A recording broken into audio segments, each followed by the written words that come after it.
Voice is okay. Live है। हाँ जी, good evening.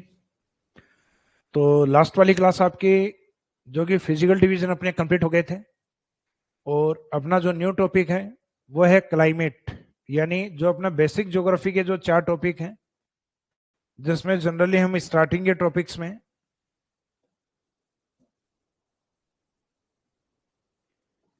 जिन part को स्टार्ट करते हैं उसमें एक तो आता है ओरिजिन ऑफ राजस्थान।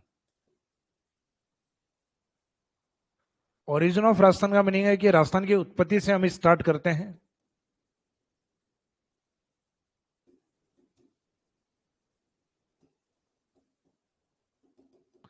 राजस्थान के ओरिजिन के बाद में सेकेंड पार्ट होता है अपना राजस्थान की लोकेशन को लेकर।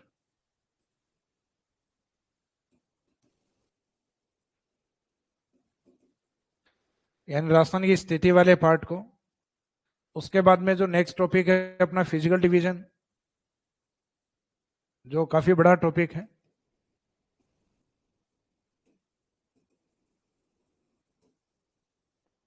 फिजिकल डिवीजन यानी भौतिक प्रदेश।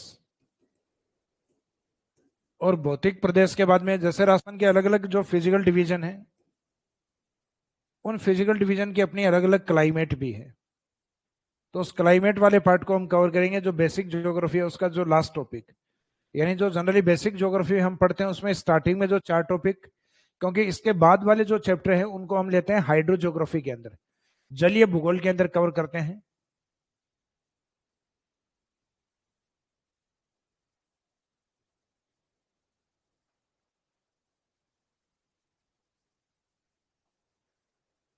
आज सभी स्टूडेंट को गुड आफ्टरनून। तो अपना जो न्यू टॉपिक है फिजिकल डिवीजन के बाद में नेक्स्ट क्लाइमेट वाला चैप्टर। क्लाइमेट या जलवायु वाले चैप्टर के अंदर आजकल जनरली डायरेक्ट क्वेश्चन कम देते हैं। तो डायरेक्ट क्वेश्चन कम देने का मीनिंग ये है कि जैसा हम पढ़ के जाते हैं उसके ऊपर अप्लाइड क्वेश्चन एग्जाम में अधिक आते हैं। यानी अगर आपका क्लाइमेट को लेकर जनरल जो व्यू है या अपना जो कॉमन सेंस है अगर वो डेवलप हो गया ठीक से, तो इसमें जनरली क्वेश्चन गलत नहीं होते, क्योंकि इसमें रटाफिकेशन काम नहीं आता। इसमें मुख्यतः जो क्वेश्चन हैं, जैसे आरएस प्रीलिम्स में देखिए या अदर एग्जाम्स में देख लो, लगभग ज्यादातर आजकल इसमें 70-80% जो क्वेश्चन है क्लाइमेट वाले चैप्टर में वो अप्लाइड क्वेश्चन आते हैं। तो अप्लाइड क्वेश्चन है तो उसके अकॉर्डिंग अपनी इस थ्योरी को ठीक से अगर कवर करेंगे तो अप्लाइड वाला पार्ट जनरली गलत नहीं होता है। यानी चैप्टर को समझने के बाद गलत नहीं होता है, क्योंकि उसमें अपने को कोई फैक्ट रटने की आवश्यकता नहीं है। तो इस चैप्टर को हम कुछ पार्ट्स में डिवाइड करेंगे क्लाइमेट को, कि हमें इसमें कवर क्या क्या करना है। फिर राजस्थान के अंदर क्लाइमेट क्लासिफिकेशन एक पार्ट है आपके जलवायु वर्गीकरण। इसमें एक वर्गीकरण आता है आपके सामान्य वर्गीकरण, और एक आता है इसमें इंडिविजुअल क्लासिफिकेशन, जिसमें कोपेन के अकॉर्डिंग, ट्रिवार्था के अकॉर्डिंग, थॉर्नथवेट के अकॉर्डिंग। तो इस वर्गीकरण के अकॉर्डिंग भी हम देखेंगे राजस्थान के कौन कौन से क्लाइमेट जोन है। यानी एक तो अपना मौसम विभाग का वर्गीकरण है, और एक आगे आपके इंडिविजुअल क्लासिफिकेशन है।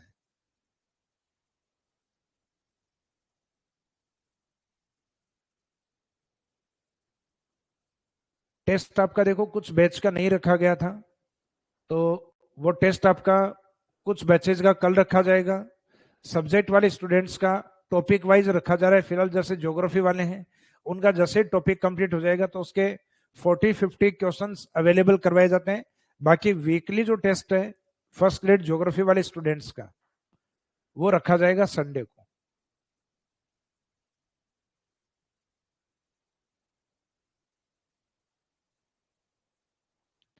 तो अब हम स्टार्ट करते हैं।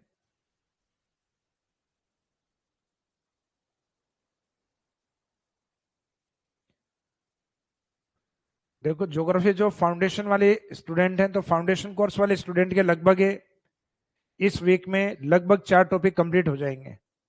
तो 4 टॉपिक का जो टेस्ट है आपका, जो आगामी संडे होगा उस संडे को रखा जाएगा।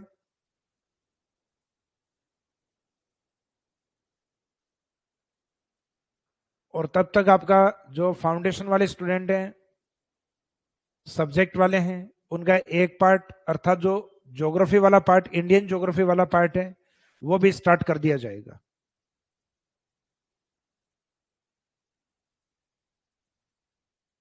तो चलो स्टार्ट करते हैं, बाकी क्वेरीज आपकी टेस्ट सीरीज को लेकर जो है अपन आगे कंटिन्यूस करते रहेंगे।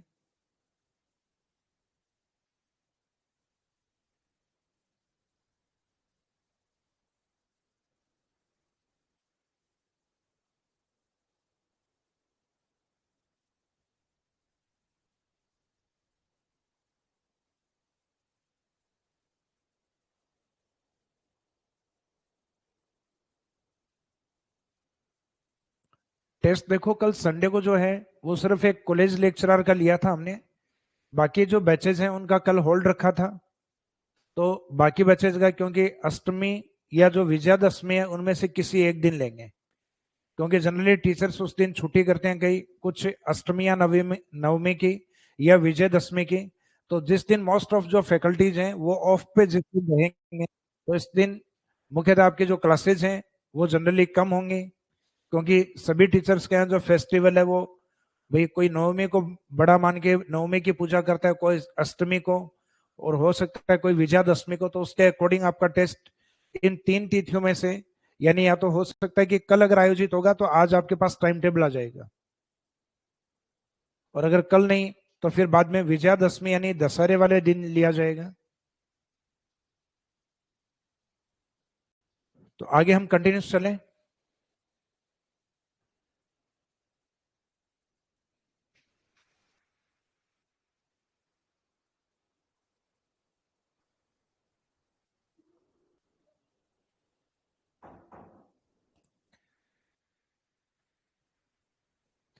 तो इस चैप्टर के अंदर क्लाइमेट वाले चैप्टर में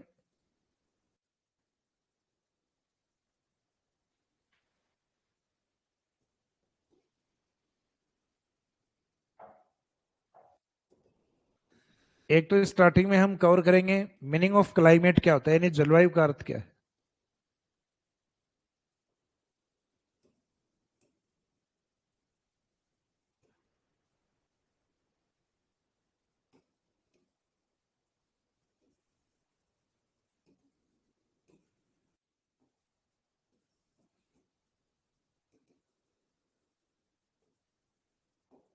मीनिंग ऑफ क्लाइमेट के बाद में राजस्थान की जलवायु कैसी है, how is the climate of Rajasthan.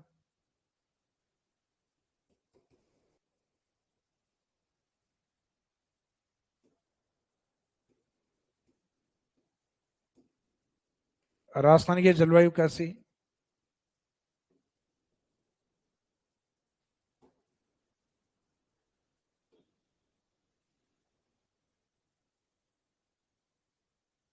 How is the climate of Rajasthan.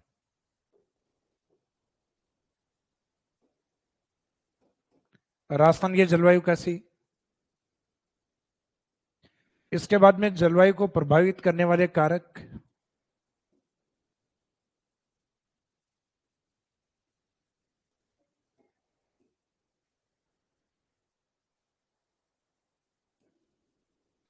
Factors affecting climate,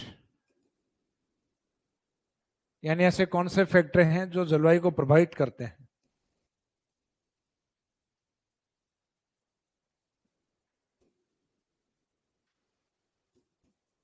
तो जलवायु को प्रभावित करने वाले कारक।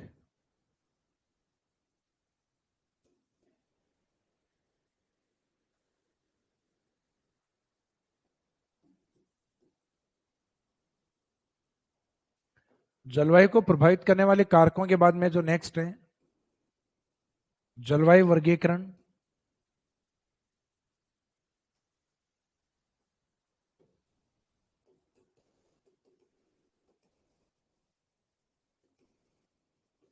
तो उसमें क्लासिफिकेशन ऑफ क्लाइमेट,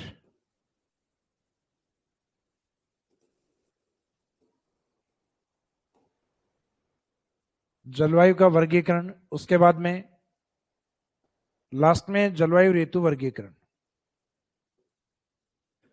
यानी जो पॉइंट डी आपका आपको दिख रहा है कि इसमें राजस्थान के जलवायु को वर्गीकृत करेंगे हम, और लास्ट में जलवायु ऋतुओं का वर्गीकरण करेंगे। तो इसका मीनिंग ये दोनों पार्ट अलग अलग हैं, इंडिविजुअल पार्ट है। तो क्लाइमेट सीजन क्लासिफिकेशन।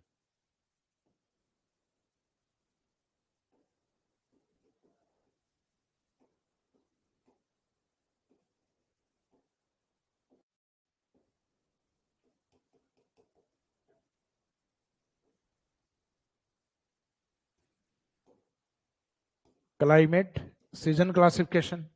तो इस तरीके से अपने जो चैप्टर हैं वो मुख्यतः इन 5 पॉइंट्स में, ये जो क्लाइमेट वाला चैप्टर है हम इसको कवर करेंगे, जिसमें स्टार्टिंग में जलवायु के मीनिंग से लेकर और आगे राजस्थान में क्लाइमेट को किस तरीके से क्लासिफाइड किया गया है, जिसमें मौसम विभाग का वर्गीकरण अलग है, और अभी जैसा कि मैंने आपको बताया था कोपेन, ट्रिवार्था और थॉर्नथवेट इनके वर्गीकरण अलग से है। और फिर जलवायु वर्गीकरण के साथ इसमें सीजन क्लासिफिकेशन अर्थात जो ऋतुओं का वर्गीकरण है वो हम साथ में कवर करेंगे।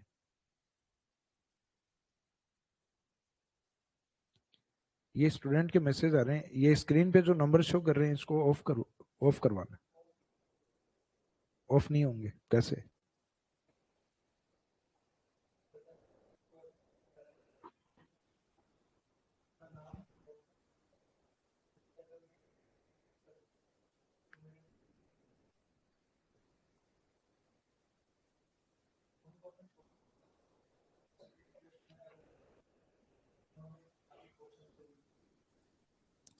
अच्छा देखो, आपके वीडियो के बीच बीच में जो नंबर आ रहे हैं वो शायद प्राइवेसी के कारण बीच में आते हैं। हाँ, जो जितने बड़े आते हैं हम प्रयास ये करेंगे, क्योंकि आगे बात हुई है हमारी जो क्लास प्लस ऐप वाले जो हैं, तो उन्होंने कहा कि जो नंबर है वो बिल्कुल छोटे आएंगे, ताकि वो जहाँ से कई बार क्या होता है वीडियो आपका लीक होता है तो उससे जनरली आइडिया लग जाता है कि आपका वीडियो कहाँ से वायरल किया गया है, तो उसके लिए वो आना जरूरी है।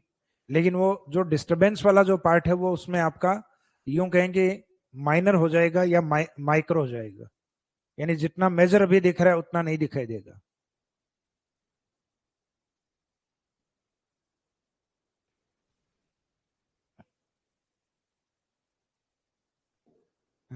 ऑनलाइन वाले स्टूडेंट लगभग सभी आ गए हैं। जय श्री कृष्णा, गुड आफ्टरनून। तो अभी हम चल रहे हैं कंटिन्यूस क्लाइमेट वाले चैप्टर के अंदर।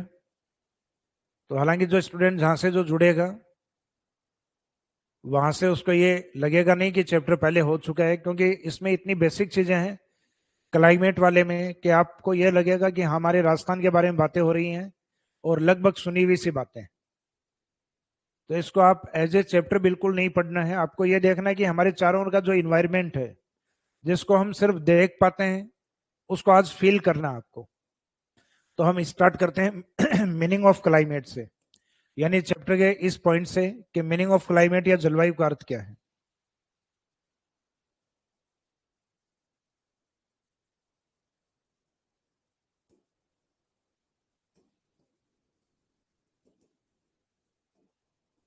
मीनिंग ऑफ क्लाइमेट, जलवायु का अर्थ।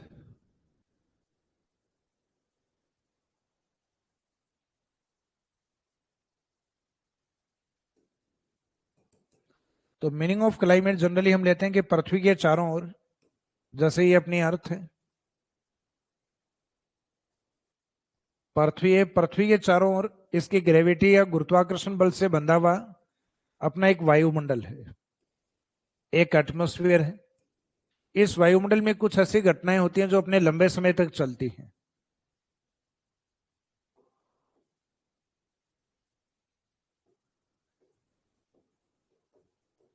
वो दीर्घकालिक घटनाएं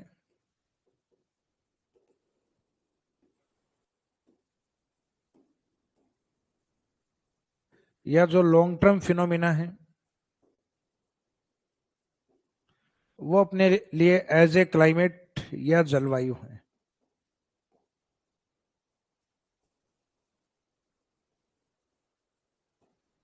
जबकि इसके अपोजिट पृथ्वी चारों ओर वायुमंडल की जो अल्पकालिक घटनाएं हैं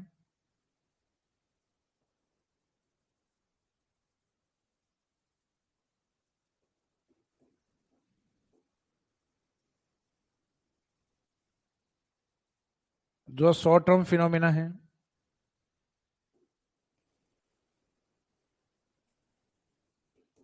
यानी अल्पकालिक घटनाएं।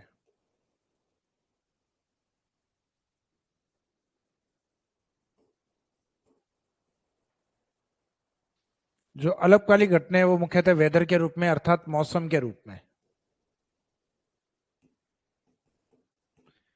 ये जनरली आपको भी ध्यान है, जैसे आप सुबह शाम न्यूज देखते हैं तो सुबह शाम न्यूज देखते हैं, तो न्यूज में आप बार बार क्या सुनते हैं कि आज के मौसम के बारे में सुनिए या आज के जलवायु के बारे में सुनिए। इसमें जनरली कौन सा शब्द अधिक प्रयुक्त होता है?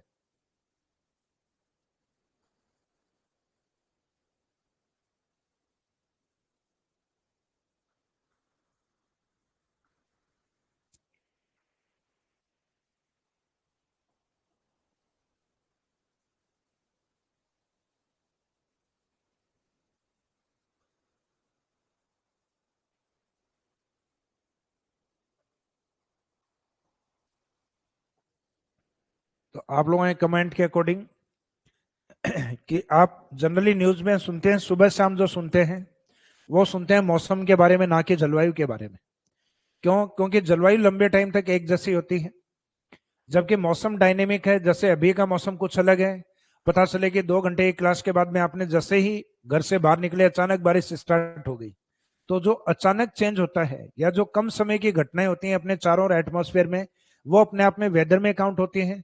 और जो लंबे समय तक चलती हैं वो मुख्यतः क्लाइमेट का पार्ट होती है। तो इसकी डेफिनेशन अपने को ऐसे ही लेनी है कि पृथ्वी के चारों ओर वायुमंडल की दीर्घकालिक घटनाओं को जलवायु कहा जाता है। तो इसमें जो दीर्घकाल है ये अपने आप में की वर्ड है। दीर्घकालिक घटनाएं, पृथ्वी के चारों ओर वायुमंडल की दीर्घकालिक घटनाएं जलवायु कहलाती हैं, जबकि पृथ्वी के चारों ओर वायुमंडल के अल्पकालिक अर्थात जो शॉर्ट टर्म फिनोमिना है उनको क्या कहा जाता है? वेदर या मौसम कहा जाता है। अल्पकालिक घटनाओं को मुख्यतः मौसम के नाम से जाना जाता है। अब यहां जो हमने शब्द यूज किया कि दीर्घकालिक घटनाएं जलवायु हैं, तो किसी भी एरिया के क्लाइमेट को डिफाइन करने के लिए, जलवायु को परिभाषित करने के लिए हमें कितने वर्षों के मौसम का एवरेज स्टडी करना होता है, यानी औसत अध्ययन कितने वर्षों का करना होता है। औसत यह शब्द इसलिए यूज किया मैंने, जैसे फॉर एग्जाम्पल आपके इस साल जो शीत ऋतु हैं उनका इफेक्ट, जैसे सर्दियां स्टार्ट हो जाए दिसंबर में और उनका इफेक्ट अपने जून तक चला जाए, अब जून नहीं ये मानिएगा कि अप्रैल तक चला जाए, तो जनरली अपने मार्च में वापस गर्मियां स्टार्ट हो जाती हैं। लेकिन फॉर एग्जाम्पल हिमालय की ओर से कुछ ऐसे तूफान आ गए, कुछ शीत लहरों का इफेक्ट इतना लंबा हो गया कि सर्दियां अपने मार्च से बढ़ के लगभग कब तक हो गई? फरवरी मार्च से बढ़ के लगभग अप्रैल तक हो गई। तो क्या अब हम आज के बाद ये मान लेंगे कि सर्दियों का समय दिसंबर से अप्रैल रहेगा? तो ये मुख्यतः एक साल को देख के डिसाइड नहीं होता। जैसे फॉर एग्जाम्पल हम लास्ट 30 इयर्स की स्टडी करते हैं, पिछले 30 साल की, लास्ट 30 इयर्स, पिछले 30 सालों का अध्ययन करते हैं। उसमें हमें देखने को मिलता है कि ज्यादातर जो सर्दियों का इफेक्ट है वो दिसंबर से और फरवरी के लास्ट तक होता है, यानी लगभग 3 महीने, दिसंबर जनवरी और फरवरी। लगभग 30 वर्षों में ऐसा 25 बार हुआ है कि दिसंबर से और फरवरी के बीच में सर्दियां रही हैं। यानी विंटर सीजन जो टाइम पीरियड है वो फ्रॉम दिसंबर टू फेब तक। लेकिन बीच में 2 या 3 साल ऐसा रहे कि वो दिसंबर से मार्च रही हैं, और 30 साल में 1 से 2 बार ऐसा हुआ है कि वो अप्रैल अप्रैल तक भी महसूस हुई है। तो इसका मीनिंग 30 सालों में जो एवरेज कंडीशन सबसे ज्यादा अपने को मिली है वो अपनी क्लाइमेट है। इसका मीनिंग है जो विंटर सीजन है वो हमारे पार्ट ऑफ क्लाइमेट है, क्योंकि विंटर सीजन अपने आप में फिक्स है। हमें पता है वो दिसंबर जनवरी फरवरी के बीच में आएगा, तो हर साल उसी ड्यूरेशन में आएगा। ऐसा नहीं है कि इस बार सर्दियां दिसंबर से फरवरी में है और अगली बार मोदी जी अनाउंसमेंट करेंगे कि आज के बाद सर्दियां जो हैं वो आपके मार्च से लेकर जून के बीच में होंगी। तो इसका मीनिंग किसी के अनाउंसमेंट करने से यह मुख्यतः डायनेमिक नहीं होती। क्लाइमेट जनरली एक जैसी होती है। क्लाइमेट में धीरे धीरे चेंजेस आते हैं। अगर लंबे समय तक हमारे वेदर में कंटिन्यूस चेंजेस आ रहे हैं, जैसे फॉर एग्जांपल आजकल हमारी जलवायु है वो धीरे धीरे पहले की तुलना में ज्यादा गर्म हो गई है, तो इसका मीनिंग ये वेदर में धीरे धीरे चेंजेस आए हैं ग्लोबल वार्मिंग के कारण। इस कारण ये क्लाइमेट अब धीरे धीरे हम कह रहे हैं कि जलवायु परिवर्तित हो रही है, क्योंकि लंबे समय से अपना जो मौसम है वो कंटिन्यूस चेंज हो रहा है। तो लंबे समय से अगर मौसम चेंज होगा तो वो किसका पार्ट बन जाएगा? वो क्लाइमेट का पार्ट। तो जलवायु के निर्धारण के लिए हमें क्या चाहिए? 30 वर्षों की औसत मौसमी दशाएं, यानी 30 इयर्स की एवरेज वेदर कंडीशंस अपने को चाहिए, और वो 30 इयर्स की एवरेज वेदर कंडीशन अपने आप में जलवायु है। तो अभी हमने देखा था जलवायु क्या है? दीर्घकालिक घटनाएं, एटमॉस्फेयर की लॉन्ग टर्म फिनोमिनाज को क्लाइमेट कहा जाता है। वो दीर्घकाल कितना है, तो वो दीर्घकाल आपका ये है, एवरेज 30 इयर्स वेदर कंडीशंस। तो पहला पॉइंट अपना ये था कि मीनिंग ऑफ क्लाइमेट क्या है, तो पृथ्वी के चारों ओर वायुमंडल की दीर्घकालिक घटनाओं को क्लाइमेट कहा जाता है। और क्लाइमेट या जलवायु का निर्धारण कितने वर्षों की औसत मौसमी दशाओं से निकाला जाता है, तो इसमें आंसर रहेगा 30 वर्ष।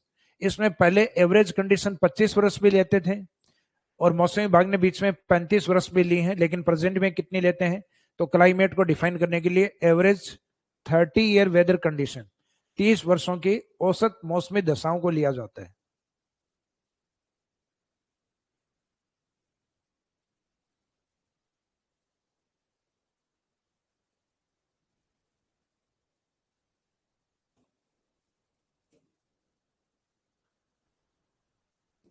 तो पॉइंट फर्स्ट अपना कंप्लीट हो गया। पृथ्वी के चारों ओर, पृथ्वी के सराउंडिंग पार्ट अर्थात एटमॉस्फेयर में लॉन्ग टर्म फिनोमिनाज को क्या कहा जाता है, क्लाइमेट या जलवायु कहा जाता है, वायुमंडल यानी एटमॉस्फेयर। तो long term phenomena of atmosphere around of the earth is known as climate. पृथ्वी के चारों ओर वायुमंडल की दीर्घकालिक घटनाएं जलवायु कहलाती हैं। जलवायु का निर्धारण कितने वर्षों की औसत मौसमी दशाओं के आधार पर किया जाता है, 30 वर्षों की औसत मौसमी दशाओं के आधार पर किया जाता है। फिर next B point, how is the climate of Rajasthan, Rajasthan की जलवायु कैसी है।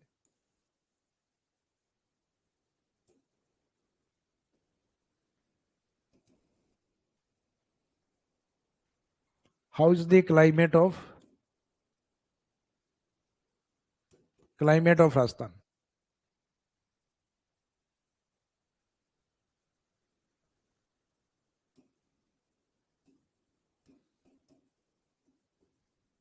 और राजस्थान की जलवायु कैसी है। तो इसमें अपन कुछ शब्द यूज करते हैं राजस्थान की जलवायु के लिए। एक तो जनरली हम कहते हैं राजस्थान की जलवायु है शुष्क, इसमें टेम्परेचर के लिए पहले एक शब्द यूज करते हैं उपोष्ण एवं शुष्क तुल्य जलवायु है।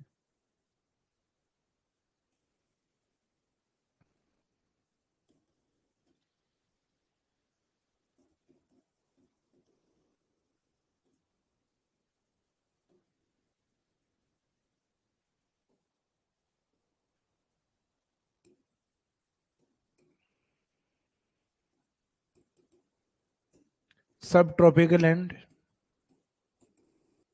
एरी टाइप क्लाइमेट।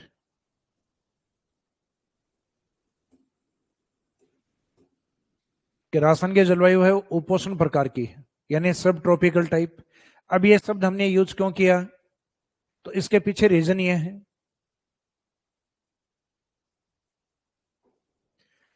जैसे कि अपनी पृथ्वी है, अपने अर्थ या पृथ्वी के अंदर ये आता है 0 डिग्री, और ये जो कर्क रेखा और मकर रेखा है, कर्क रेखा यानी 23.5 डिग्री नॉर्थ, और मकर रेखा यानी 23.5 डिग्री साउथ। यानी ग्लोब के ऊपर जो लेटीट्यूड यानी अक्षांश रेखाएं होती हैं, उसमें 23.5 डिग्री नॉर्थ वाले को कर्क रेखा यानी ट्रॉपिक ऑफ कैंसर, और 23.5 डिग्री सदर्न वाले को ट्रॉपिक ऑफ कैप्रिकॉर्न अर्थात मकर रेखा। तो ये ऊपर वाली जो कर्क रेखा है ट्रॉपिक ऑफ कैंसर लाइन, और सदर्न वाली जो मकर रेखा है tropic of capricorn line.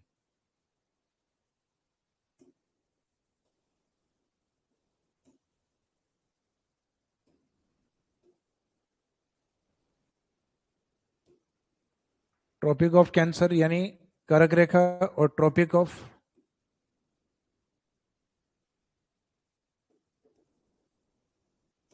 Capricorn यानी मकर रेखा। इसके बीच में जनरली साल भर सूर्य सीधा होता है, क्योंकि पृथ्वी अपने एक्सिस पॉइंट पे कितनी झुकी हुई है, तो पृथ्वी अपने एक्सिस पॉइंट पे लगभग झुकी हुई है 23.5। तो पृथ्वी जितनी झुकी हुई होगी, जितनी टिल्ट होगी, वहां तक सूर्य की किरणें सीधी आएंगी। तो उत्तरी गोलार्ध में 23.5 डिग्री नॉर्थ में, और दक्षिणी गोलार्ध अर्थात सदर्न हेमेस्फीयर में 23.5 डिग्री साउथ। तो यहां तक सूर्य की किरणें सीधी आने के कारण यहाँ तापमान ज्यादा होता है, और इस एरिया को हम नाम देते हैं ट्रॉपिकल अर्थात उष्ण के नाम से जाना जाता है। अब राजस्थान की स्थिति कर्क रेखा से स्टार्ट होकर लगभग यानी 23 डिग्री से और लगभग 30 डिग्री के पास तक होती है। तो कर्क रेखा यानी उष्ण कटिबंधीय कर्क रेखा ही पास वाला जस्ट पास वाला एरिया वो उपोष्ण होता है, अर्थात सब ट्रॉपिकल होता है।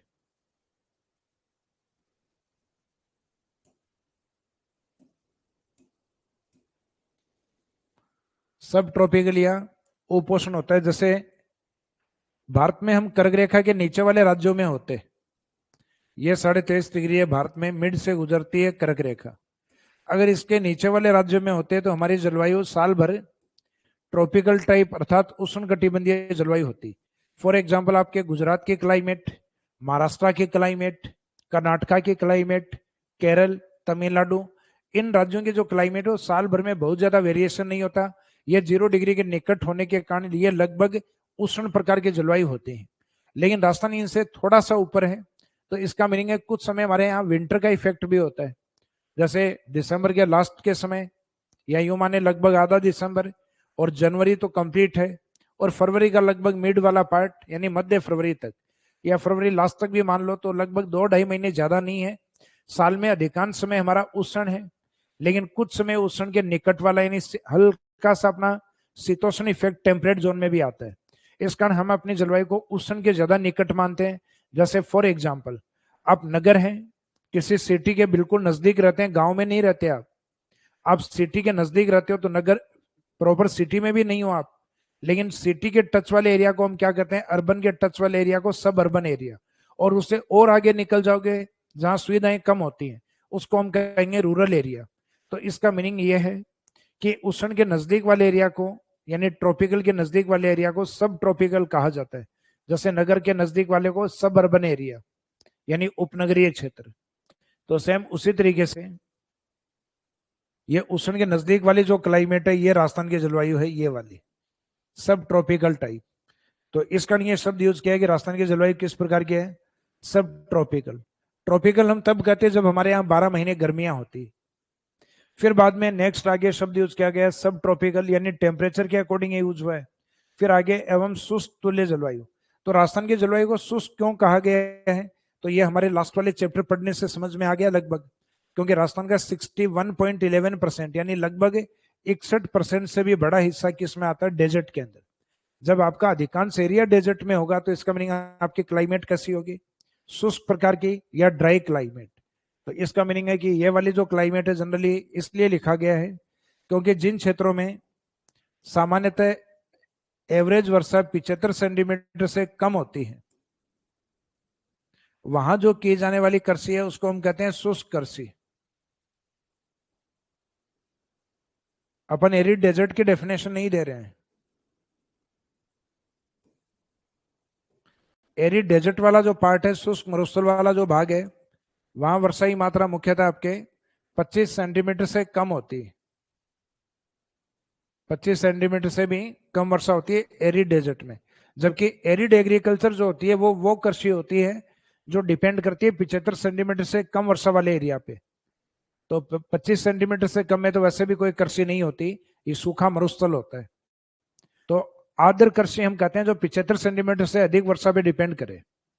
इसका मीनिंग एग्रीकल्चर की वे फसलें, those crops which are depend on more than 75 centimetre rainfall, यानी वो फसलें जो 75 सेंटीमीटर से अधिक बारिश पे डिपेंड करती हैं, उन फसलों को हम कहते हैं आर्द्र। तो इसका मीनिंग एक कृषि के अकॉर्डिंग स्केल अलग है, आपके मरुस्थल के अकॉर्डिंग स्केल अलग है। तो सामान्यतः अपने यहाँ एवरेज 75 सेंटीमीटर से भी वर्षा कम होती है।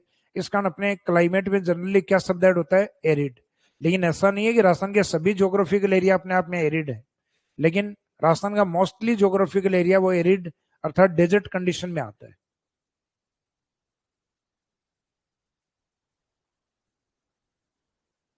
तो इन दोनों शब्दों का मीनिंग समझ में आ गया कि राजस्थान में जो ये शब्द यूज किया गया है क्लाइमेट में, उपोषण या टेम्परेचर के अकॉर्डिंग यूज किया गया है सब ट्रॉपिकल, यानी हम ट्रॉपिकल के निकट हैं इस कारण शब्द यूज करते हैं सब ट्रॉपिकल। और अगर उष्ण कटिबंध में होते हैं तो हम यूज करते हैं सिर्फ ट्रॉपिकल। लेकिन हम उष्ण के निकट वाले में तो सब ट्रॉपिकल। और क्लाइमेट मुख्यतः ज्यादातर किस प्रकार की है, शुष्क या मरुस्थलीय जलवायु। तो इस कारण ये शब्द यूज होता है उपोषण, शुष्क जलवायु या शुष्क तुल्य जलवायु, एरिड क्लाइमेट या एरिड टाइप क्लाइमेट,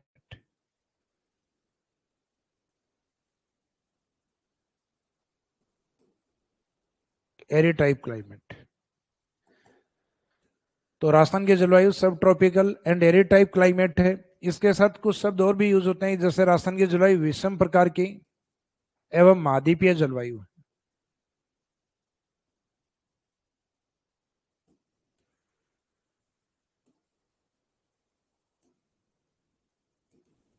विषम एवं महाद्वीपीय जलवायु है। विषम जलवायु क्यों बोला गया है? क्योंकि जो हिस्से मुख्यतः कॉन्टिनेंट या महाद्वीप के होते हैं, जैसे फॉर एग्जांपल भारत में एक तो तटरेखा आपकी कोस्टल लाइन, कोस्टल एरिया का मीनिंग होता है तटीय क्षेत्र। तो एक कोस्ट या तटीय भाग होता है, इनमें क्या होता है, जलीय क्षेत्र होते हैं, महासागर के निकट वाले एरिया होते हैं। और महासागर के निकट वाले एरिया में क्या उपस्थित होता है, जल या वाटर। और जहां जल अधिक होता है, इसका मीनिंग वो एरिया धीरे धीरे गर्म होता है, क्योंकि जल की प्रकृति होती है धीरे धीरे गर्म होना। और इसका दूसरा नेचर, इसका टेम्परेचर धीरे धीरे कम आता है, यानी अचानक ना तो ऊपर जाता है ना अचानक नीचे आता है। तो यहाँ की जो क्लाइमेट होती है वो साल भर एक जैसी होती है, सम जलवायु होती है, इक्विलेंट क्लाइमेट होती है।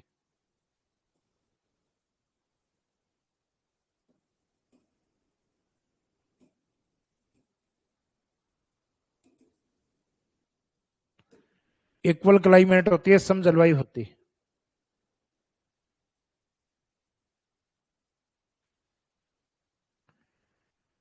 सर वर्षा के परिवर्तन या परिवत्ता के कम या अधिक होने का क्या मीनिंग है? ये क्लाइमेट में अभी पढ़ेंगे अपन, वर्षा ऋतु वाले पार्ट में आएगा। ये मुख्यतः क्लाइमेट को, सॉरी, वर्षा की मात्रा को लेके जो परिवर्तन है, वो परिवर्तन जनरली उन जगह पर, ये अलग अलग मीनिंग में लिया जाता है। वर्षा ऋतु में इसका मीनिंग अलग होता है, और सामान्यतः पूरे वर्ष के अकॉर्डिंग देखें तो इसका मीनिंग अलग होता है। तो जैसे ये चैप्टर स्टार्ट होगा वर्षा ऋतु, तब जाके समझ में आएगा आपके वर्षा में परिवर्तनशीलता। इसका मीनिंग है, अपन ये पढ़ेंगे वेरिएशन ऑफ रेनफॉल, कि ये वेरिएशन का मीनिंग क्या होता है। तो क्या राजस्थान की जलवायु है वो समुद्र के निकट अर्थात सम जलवायु एक जैसी है 12 महीने? तो आपका आंसर आएगा सर नहीं, 12 महीने एक जैसी जलवायु नहीं है। क्यों? क्योंकि हमारे यहाँ गर्मियों में ज्यादा गर्मियां होती हैं, सर्दियां होती हैं तो सर्दियां भी ठीक ठाक ही आती हैं अपने जनवरी के अंदर। और फिर बारिश या मानसून आता है, तो मानसून जब तक नहीं आता तब तक तो नहीं आता, लेकिन जब आता है तो कई बार नहीं रुकता। अगले 15 दिन तक यूं देखते हैं कि आज रुक जाए तो कपड़े सूख जाएं। तो इसका मीनिंग ये है कि हमारे यहाँ जो क्लाइमेट है वो एक जैसा नहीं है 12 महीने। मीनिंग है क्लाइमेट के अंदर डाइवर्सिटी अर्थात विषम जलवायु है। और जो जो महाद्वीपीय जलवायु होती है वो जनरली उनमें डायनेमिक क्लाइमेट अधिक पाई जाती है, अर्थात परिवर्तित होती हुई जलवायु अधिक पाई जाती है। और समुद्र के निकट की जो जलवायु होती है वो जलवायु इक्विलेंट होती है, सम जलवायु होती है। तो क्या राजस्थान के चारों ओर समुद्र है? तो चारों ओर कहीं नहीं समुद्र है। कारण, हालांकि गुजरात के तट पे तो आएगा समुद्र, लेकिन राजस्थान की सीमा पे कहीं कोई समुद्र नहीं है। तो हमने राजस्थान की चारों ओर सीमा जब पढ़ी थी, तो राजस्थान की किसी भी सीमा पे अपन ने ओशियनिक पार्ट अर्थात महासागरीय पार्ट को नहीं पढ़ा। और अगर महासागर होता तो राजस्थान की जलवायु भी हो सकता है कुछ एरिया में सम हो, लेकिन कुछ एरिया में इक्विलेंट क्लाइमेट या एक जैसी जलवायु होती। तो हमने इसलिए यूज किया कि राजस्थान की जलवायु विषम प्रकार की है, क्योंकि सम जलवायु होती है तटीय क्षेत्रों पे, जबकि स्थलीय भागों की और जलवायु कैसी होती है, विषम डायनेमिक क्लाइमेट होती है कॉन्टिनेंटल एरिया पे या महाद्वीपीय भाग पर। तो राजस्थान की जो जलवायु कंप्लीट लैंड पार्ट से कवर है, महाद्वीपीय जलवायु है। तो ये शब्द हमने यूज क्यों किया? क्योंकि जलवायु है वो राजस्थान की डायनेमिक है, साल भर में कई प्रकार की ऋतुएं आती हैं।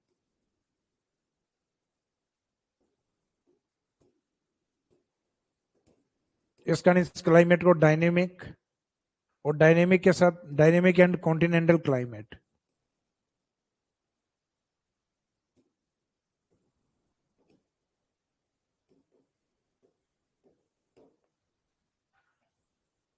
Dynamic and continental climate.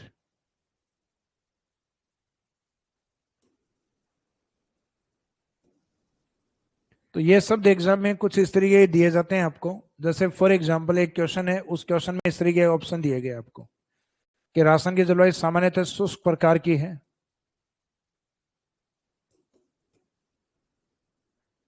या राजस्थान की जलवायु है वो एरी टाइप क्लाइमेट, सूखे प्रकार की जलवायु। तो ये बिल्कुल सही है, एरी टाइप क्लाइमेट ज्यादा है अपने यहाँ, शुष्क प्रकार की जलवायु का इफेक्ट अधिक है। फिर दूसरा है कि राजस्थान की जलवायु विषम प्रकार की डायनेमिक है, बार बार चेंज होती है। तो ये भी बिल्कुल सही है, राजस्थान की जलवायु में ऋतुएं अलग अलग समय अलग अलग ऋतु होती है, तो विषम जलवायु भी है, अर्थात डायनेमिक क्लाइमेट भी है। राजस्थान की जलवायु उपोष्ण तुल्य है।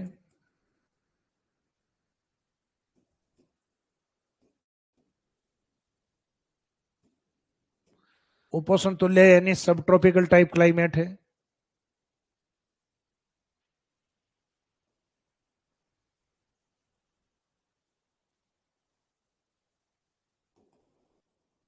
Sub tropical type climate. और एक राजस्थान में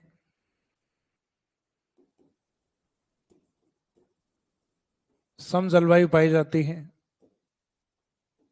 अब इनमें से कौन सी क्लाइमेट राजस्थान के अकॉर्डिंग नहीं है? तो राजस्थान में क्या विषम जलवायु है या सम जलवायु? सम का मीनिंग है कि 12 महीने एक जैसा मौसम, इक्विवेलेंट क्लाइमेट का होना।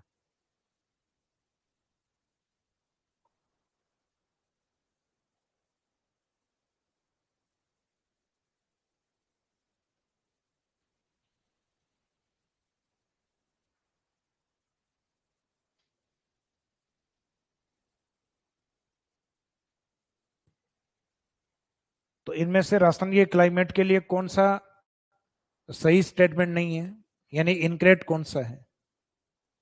तो राजस्थान में सम क्लाइमेट नहीं होगी, इक्वल क्लाइमेट नहीं होती, विषम जलवायु है, ये तो हमें दिखाई दे रहा है।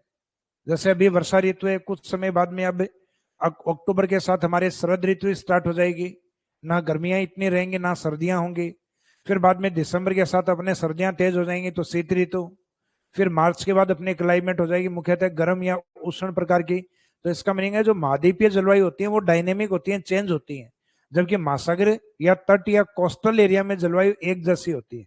तो इन शब्दों का थोड़ा सा आप ध्यान रखना कि महाद्वीपीय जलवायु है क्योंकि मिट्टी जल्दी गर्म होती है और जल्दी ठंडी होती है, तो मिट्टी के नेचर के कारण ये क्लाइमेट डायनेमिक होती है। जबकि जल क्या होता है, पानी, वो धीरे धीरे टेम्परेचर को ग्रहण करता है, और धीरे धीरे टेम्परेचर को ग्रहण करेगा तो उसके अंदर टेम्परेचर होल्ड होगा, और टेम्परेचर उसने होल्ड किया, उसको रिलीज करने में भी टाइम ज्यादा लेगा वो, यानी उसको धीरे धीरे रिलीज करेगा।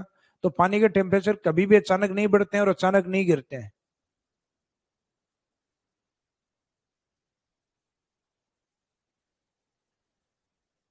देखो करंट अफेयर्स वाले नोट्स हैं आपके बैच में, 1 या 2 तारीख को, जैसे लास्ट मंथ वाला जो करंट है वो 30 तारीख तक कंप्लीट तैयार हो जाएगा, लेकिन फिर भी एक दिन एक्स्ट्रा मान के चलिएगा आप कि लगभग 2 तारीख तक आपको करंट अफेयर है उसके नोट्स अवेलेबल करवा दिए जाएंगे।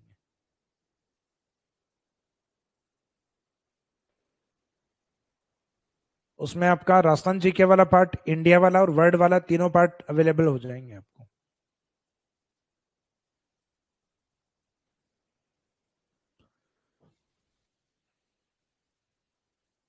देखो लाइव स्टूडेंट है वो अपने अपने को अपने एक नियम के अकॉर्डिंग चलना है कि अपने को जो बातें, जो क्वेरीज हैं, वो अपने को लास्ट के 5-7 मिनट जो आपको दिए जाते हैं अपने को उनमें पूछना है। क्योंकि जैसे जैसे टॉपिक का अपना एक रिदम बनता है तो अपनी क्या उस टॉपिक के प्रति एक अटैचमेंट होता है। अब बार बार आप क्वेश्चन पूछेंगे तो इसका मीनिंग वो अटैचमेंट, टॉपिक का वो रिदम, या जो चीजें अपने समझ में आनी चाहिए उनसे क्या अपना दिमाग डाइवर्ट हो जाता है। फिर अपन क्या क्वेरीज में, क्वेश्चंस में, सुनने में, सिर्फ इसमें रह जाते हैं। तो इसका मीनिंग जिन स्टूडेंट्स के लास्ट में कुछ क्वेश्चंस होंगे, जिनके नहीं होंगे वो क्लास को उस टाइम छोड़ दे, और जिनकी कुछ क्वेरीज और क्वेश्चंस हैं वो लास्ट वाली उन 5 मिनट के अंदर, या आपकी क्वेरीज ज्यादा होंगी तो हम 10 मिनट भी कर लेंगे।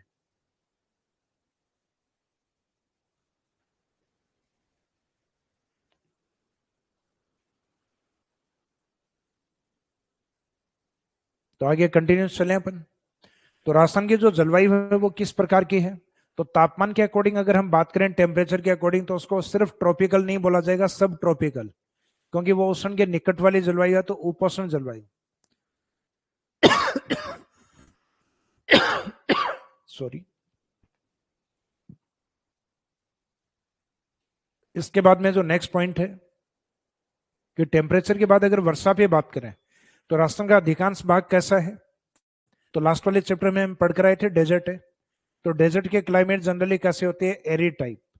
तो अगर एक शब्द में राजस्थान की जलवायु को वर्षा में डिफाइन करना हो, तो हमें पता है राजस्थान के अलग अलग हिस्से में अलग अलग जलवायु होती है, कहीं शुष्क है, कहीं अर्ध शुष्क है, कहीं उपाद्र है, कहीं आर्द्र, कहीं अति आर्द्र। लेकिन अगर पूरे राजस्थान में वेटेज अगर हम किसी को दें तो वो वेटेज दिया जाता है एरिड को, क्योंकि अपना राजस्थान का अधिकांश हिस्सा डेजर्ट है। तो इस कारण मुख्यतः वर्षा के आधार पर हमने एरिड अर्थात सब ट्रॉपिकल और एरिड टाइप, और फिर बाद में अपने स्थलीय महाद्वीप का अधिक होने के कारण अपनी जलवायु है वो डायनेमिक होती है, विषम जलवायु होती है। तो विषम भी है और मुख्यतः महाद्वीपीय जलवायु भी है, अर्थात अपने कॉन्टिनेंटल क्लाइमेट भी है।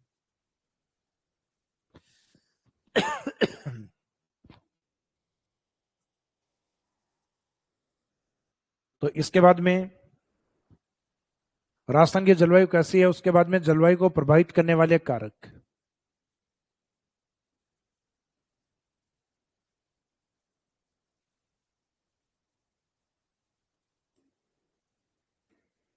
तो इसमें रहेगा फैक्टर्स अफेक्टिंग क्लाइमेट।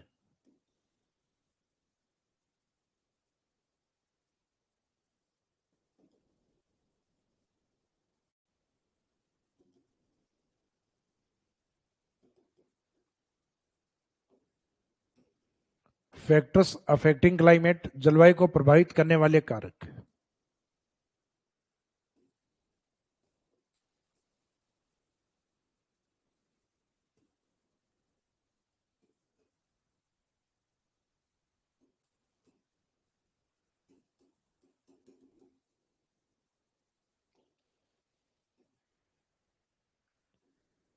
तो जलवायु को प्रभावित करने वाले जो कारक हैं,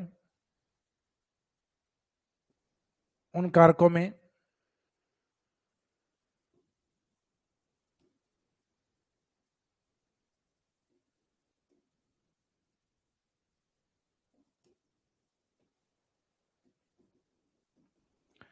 अक्षांशीय स्थिति एवं विस्तार,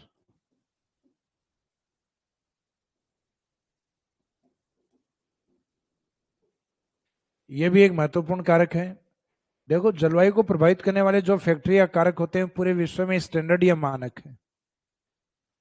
पूरे विश्व में स्टैंडर्ड या मानक है, इसका मीनिंग यह है कि जो कारक हमें प्रभावित करते हैं ये कनाडा को भी प्रभावित करते हैं। जो कारक ऑस्ट्रेलिया को प्रभावित करते हैं वो हमें भी प्रभावित करते हैं। इसका मीनिंग है जलवायु को प्रभावित करने वाले कारक पूरे विश्व में एक जैसे हैं। जैसे हम राजस्थान में पढ़ते हैं वैसे इंडिया में भी पढ़ते हैं, वैसे हम ऑस्ट्रेलिया में भी पढ़ते हैं, वैसे हम कनाडा है वहां के ज्योग्राफी में पढ़ते हैं। इसका मीनिंग ये कारक पूरे विश्व में लगभग स्टैंडर्ड या मानक ही होते हैं।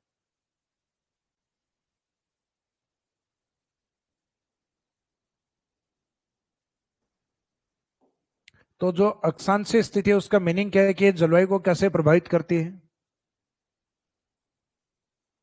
तो इसमें दो शब्द हैं, लोकेशन एंड एक्सटेंशन।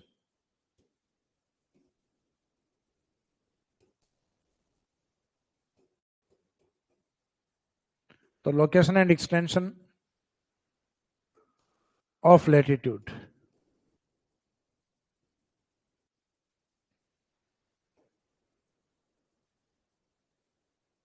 इसका मीनिंग यह है कि जैसे ये 0 डिग्री है, 0 डिग्री के अगर आप निकट रहेंगे तो आपकी क्लाइमेट रहेगी ट्रॉपिकल, यानी गर्म प्रकार की, उष्ण प्रकार की जलवायु। अगर आप पोलर के निकट रहेंगे तो आपकी क्लाइमेट रहेगी पोलर टाइप यानी कोल्ड क्लाइमेट।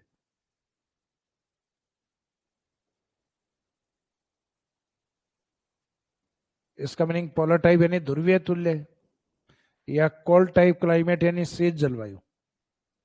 जैसे फॉर एग्जांपल राजस्थान की स्थिति है वो 0 डिग्री के निकट ज्यादा है, क्योंकि हमारा अक्षांश से विस्तार लगभग 23 डिग्री और 3 मिनट, उत्तरी अक्षांश से लगभग 30 डिग्री 12 मिनट उत्तरी अक्षांश के बीच में है।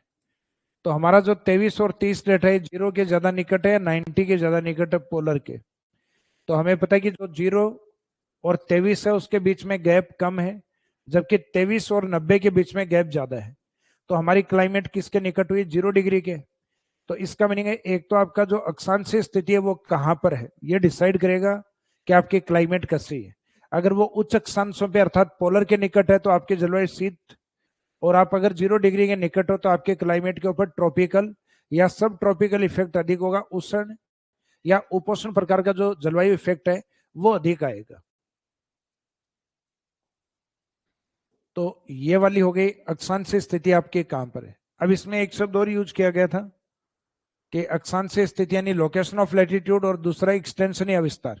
विस्तार का मीनिंग जनरली हम ये लेते हैं, जैसे राजस्थान कितने अक्षांशों में विस्तृत है, तो लगभग 23 से 30 के बीच में हम, तो राजस्थान की जो जलवायु है वो लगभग 60 डिग्री अक्षांशों के बीच में है। तो 60 डिग्री अक्षांशों में इतना गैप नहीं आता जितना कि इंडिया के अंदर आता है। फॉर एग्जाम्पल जैसे इंडिया के अंदर, तो भारत के अंदर हम देखते हैं भारत का जो मुख्य भूमि का दक्षिणी भाग है, मुख्य भूमि यानी कन्याकुमारी, ये लगभग आता है अपने 8 डिग्री 4 मिनट से लेकर 8 डिग्री 4 मिनट नॉर्थ लैटिट्यूड से लेके, और नॉर्थ में ये कंटिन्यूस लगभग 37 डिग्री और 6 मिनट, 8 डिग्री 4 मिनट से 37 डिग्री और 6 मिनट। और इन दोनों के बीच में जो गैप होता है वो कितने लेटिट्यूड्स का होता है, तो यहाँ लेटिट्यूड्स की अगर हम काउंटिंग देखें तो लगभग ये काउंटिंग आती है आपके 29 डिग्री लेटिट्यूड, लगभग 29 डिग्री लेटिट्यूड। अब एक तो राजस्थान है मात्र 60 डिग्री अक्षांशों में, और एक भारत है 29 डिग्री अक्षांशों में। तो बताइए किसमें जलवायु विविधता ज्यादा होंगी। तो एक तो 0 डिग्री के नजदीक से फैला हुआ है 8 से और 37 तक, और एक राजस्थान 23 से और 30 तक। तो क्लाइमेट डाइवर्स अर्थात जलवायु विविधता किसमें ज्यादा होगी, जो 60 डिग्री है उसमें, या जो लगभग 29 डिग्री है उसके अंदर।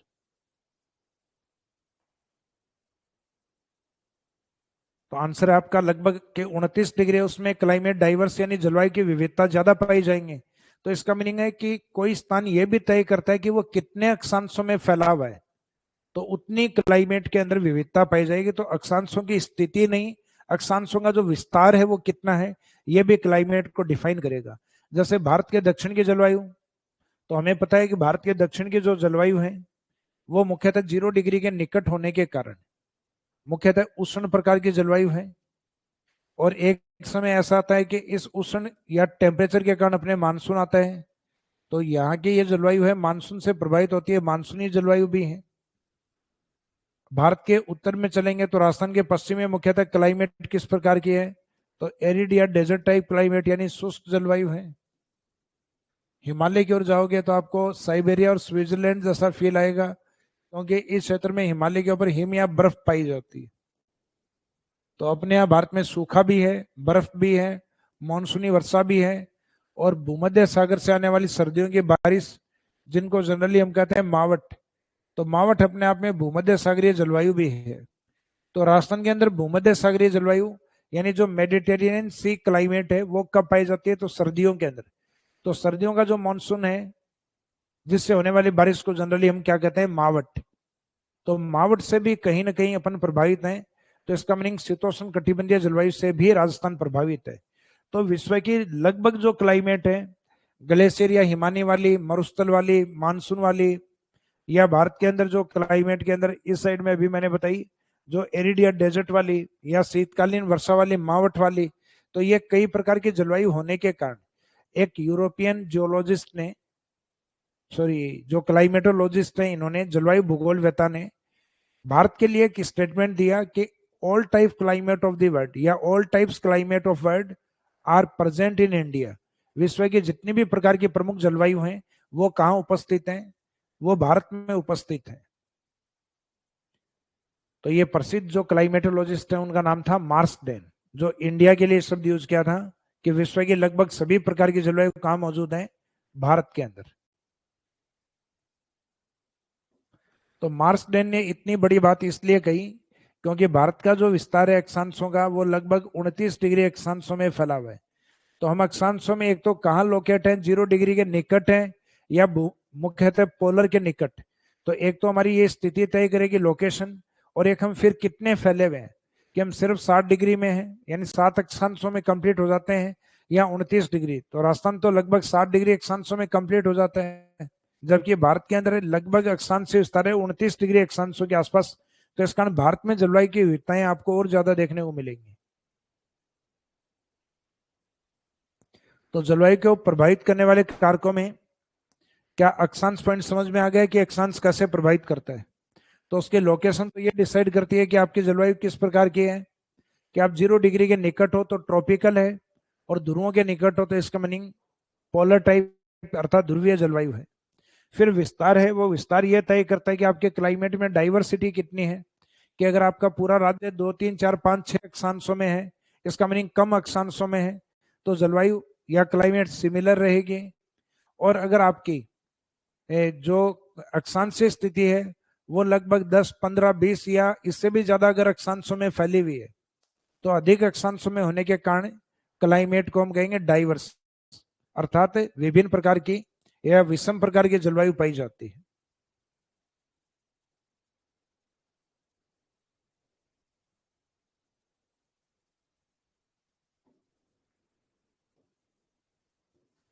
अब इसमें दूसरा पॉइंट, क्या हम जलवायु को प्रभावित करने वाले कारक में देशांतर को शामिल कर सकते हैं?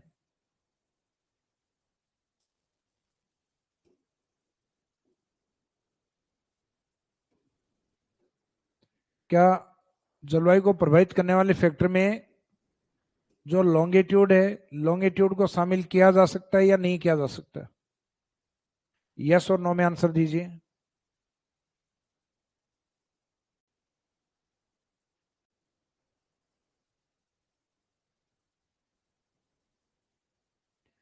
देखो, देशांतर है वो कभी भी क्लाइमेट को डिफाइन नहीं करता, वो सिर्फ टाइम और डेट को बताता है। इस कारण इनको टाइम और डेट लाइन भी कहा जाता है।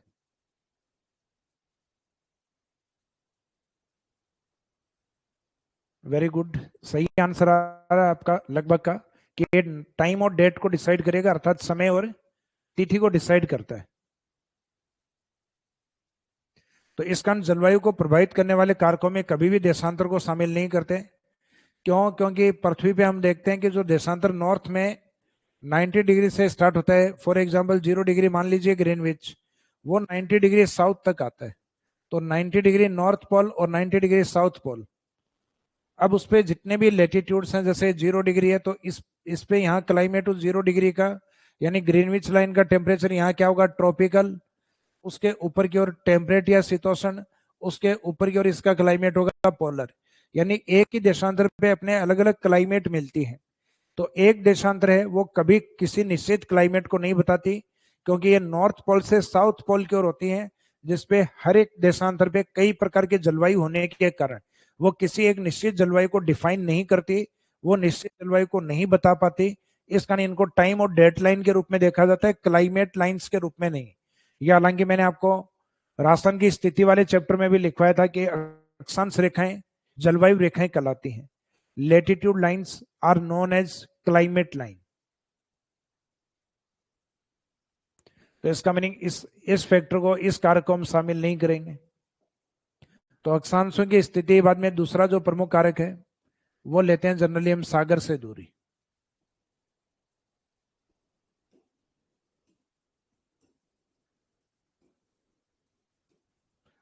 डिस्टेंस फ्रॉम सी।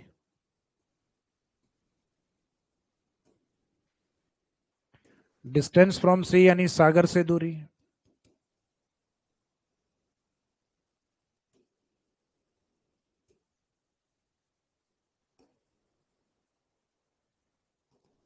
अब सागर से दूरी वाला जो पार्ट है उसका मीनिंग क्या है?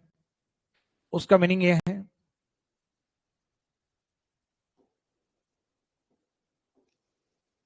जैसे भारत में हम तटीय एरिया में है, कोस्टल एरिया में है, तो कोस्ट या तट वाले क्षेत्रों में सामान्यतः क्या होता है, अपने ह्यूमिडिटी ज्यादा होती है, क्योंकि हम बिल्कुल आर्द्रता के नजदीक हैं, समुद्र के नजदीक हैं, तो ह्यूमिडिटी अधिक होती है, क्योंकि ये सी पार्ट है सागरीय भाग।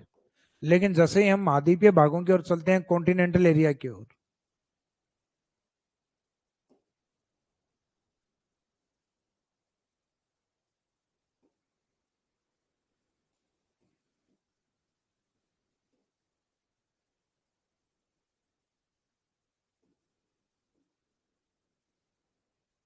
तो जैसे ही हम महाद्वीपीय भागों की ओर चलते हैं, यानी कॉन्टिनेंटल एरिया की ओर चलते हैं, तो वैसे वैसे ह्यूमिडिटी कम होती जाती है। तो ये अगर सामान्य स्टेटमेंट, अब देखो यहां से एक रीजन अपने को ये समझ में आया कि राजस्थान की समुद्र से दूरी होने के कारण वर्षा कम होती है।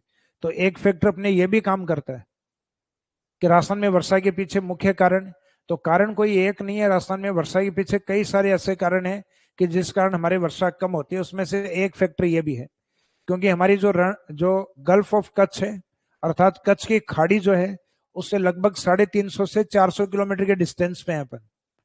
एंड लगभग 350 से 400 किलोमीटर होने के कारण अपने यहाँ एटमॉस्फेयर में ह्यूमिडिटी कम होती है। हम समुद्र के जितने ज्यादा निकट होते हैं, हमारे यहाँ ह्यूमिडिटी और आर्द्रता उतनी ज्यादा होती, और जितनी ज्यादा डिस्टेंस बढ़ती जाएगी ह्यूमिडिटी उतनी क्या होती जाएगी, कम। और ह्यूमिडिटी कम होने का मीनिंग, आर्द्रता कम होने का मीनिंग है कि आपके यहाँ क्लाउड्स बनने में टाइम लगेगा और बारिश होने में भी समय लगेगा।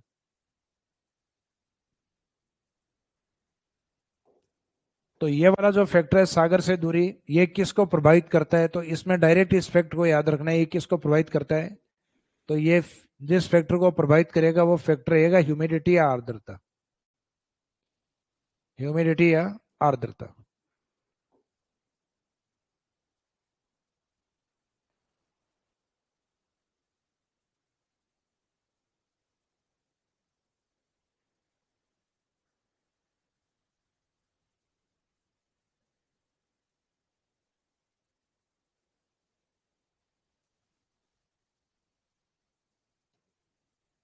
सागर से दूरी के बाद में हम नेक्स्ट पॉइंट,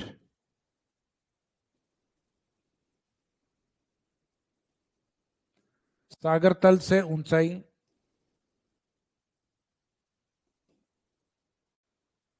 या इसी का दूसरा पॉइंट हम ले सकते हैं उच्चावच,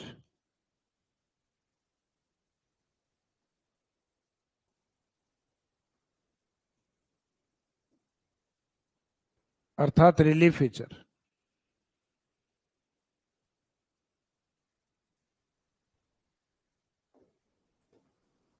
सागर तल से ऊंचाई,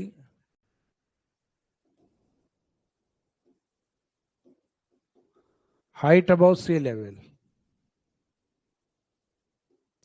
सागर तल से ऊंचाई का मीनिंग ये है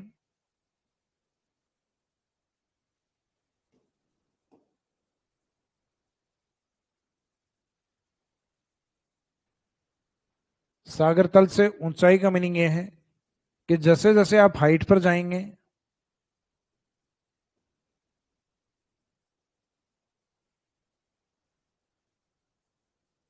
वैसे वैसे टेम्परेचर कम होगा। हाइट जैसे कम होगी टेम्परेचर बढ़ जाएगा। तो एच यहाँ किसको इंडिकेट कर रहा है, ऊंचाई को, और टी किसको इंडिकेट कर रहा है, तापमान को। तो इसका मीनिंग ये हुआ कि टेम्परेचर और हाइट एक दूसरे के इनवर्स अर्थात अपोजिट होते हैं।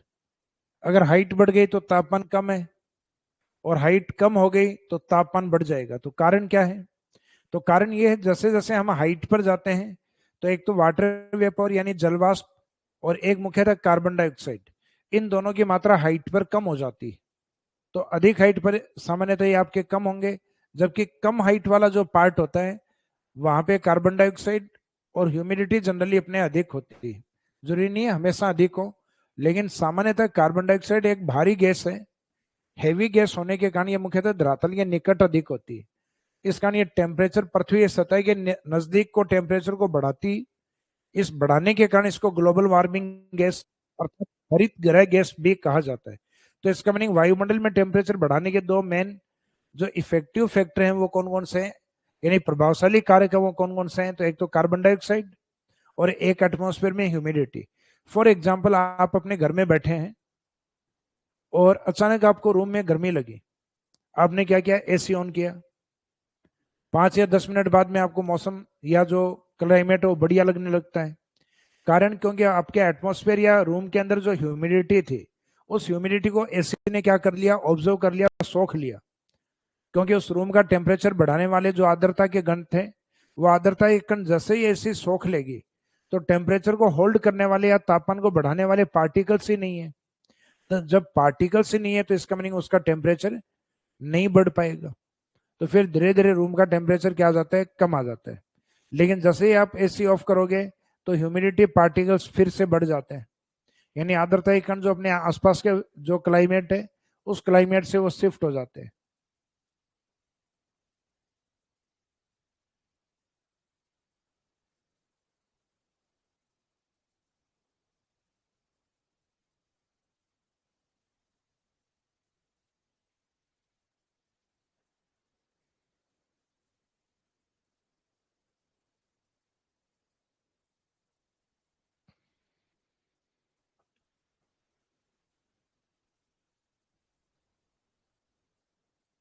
ऑनलाइन स्टूडेंट में कि सिर्फ वेब वर्जन वाला कुछ करें, तो वेब वर्जन हमने स्टार्ट कर दिया है।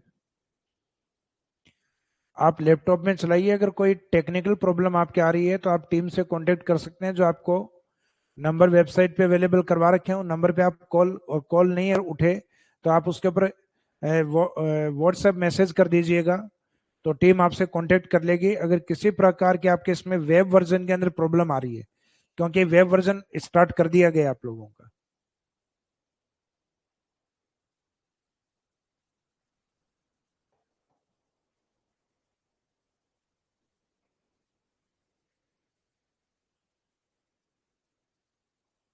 अब स्टूडेंट पूछ रहे हैं कि सर ये जो ज्योग्राफी वाला पार्ट है,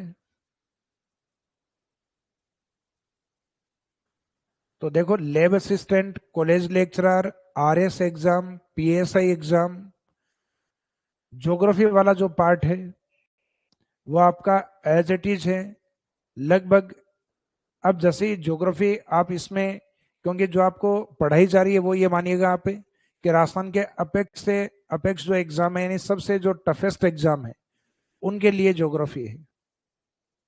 तो उसमें आप ये नहीं सोचेंगे आप कौन सा पेपर उसमें दे सकते हैं, चाहे आप एलडीसी एग्जाम दीजिए, चाहे आप उसमें आरएस एग्जाम दीजिए, चाहे पीएसआई एग्जाम दो, क्योंकि ये जो कॉमन ज्योग्राफी वाला पार्ट है ये आपके कॉमन ही होता है। देखो कुछ सब्जेक्ट आपके इतने जनरल होते हैं जिसके अंदर उनको ये कह सकते हैं कि उन सब्जेक्ट को आप अच्छे से कवर कर लोगे, तो इसका मीनिंग है कि उस रेंज में या उस जो एग्जाम उससे रिलेवेंट जो कोर्स हैं, जैसे कि आपके राजस्थान के बहुत सारे एग्जाम लगभग एक जैसे पैटर्न के हैं, जैसे जीके वाला पैटर्न तो लगभग एक जैसा ही है, हिस्ट्री के लगभग वो टॉपिक हैं, वो किसी एग्जाम में दो चार पांच एक्स्ट्रा होते हैं, किसी में कम होते हैं। पॉलिटी वाले सेम टॉपिक होते हैं लगभग।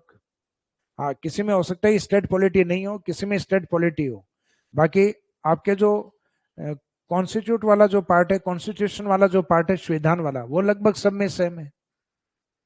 तो आप संविधान चाहे आप कांस्टेबल में पढ़ो चाहे आरएस में पढ़ो, हाँ आरएस में अप्रोच थोड़ी आपको ज्यादा रखनी पड़ती है।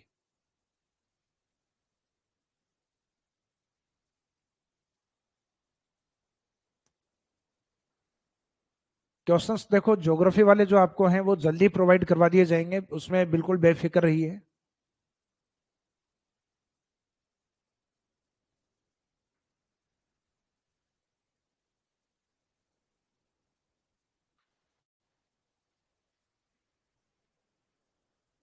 ये एक पवन स्टूडेंट है, उनके साइड कहीं दिक्कत आ रही है, उनसे कांटेक्ट करना।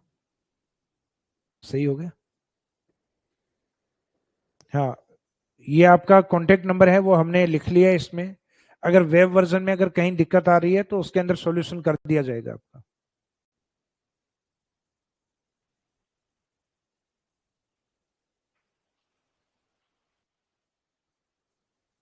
ऑनलाइन स्टूडेंट में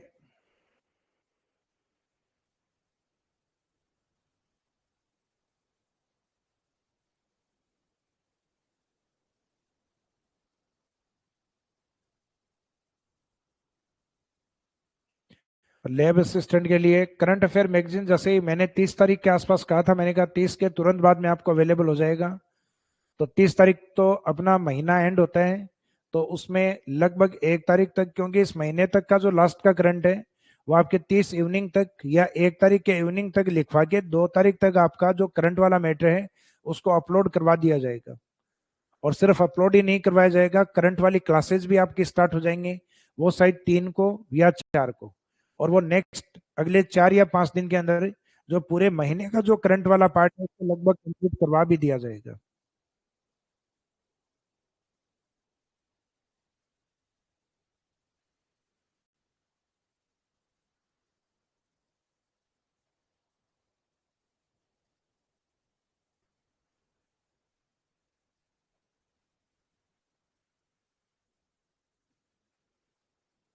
ये अपनी क्लासेस कितने उसमें जाती हैं फिक्शल वगैरह में?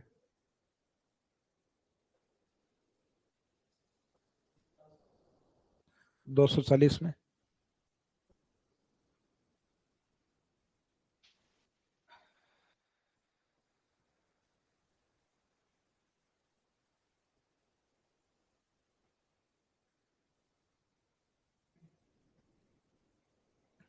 देखो कुछ स्टूडेंट ये है कि सर वो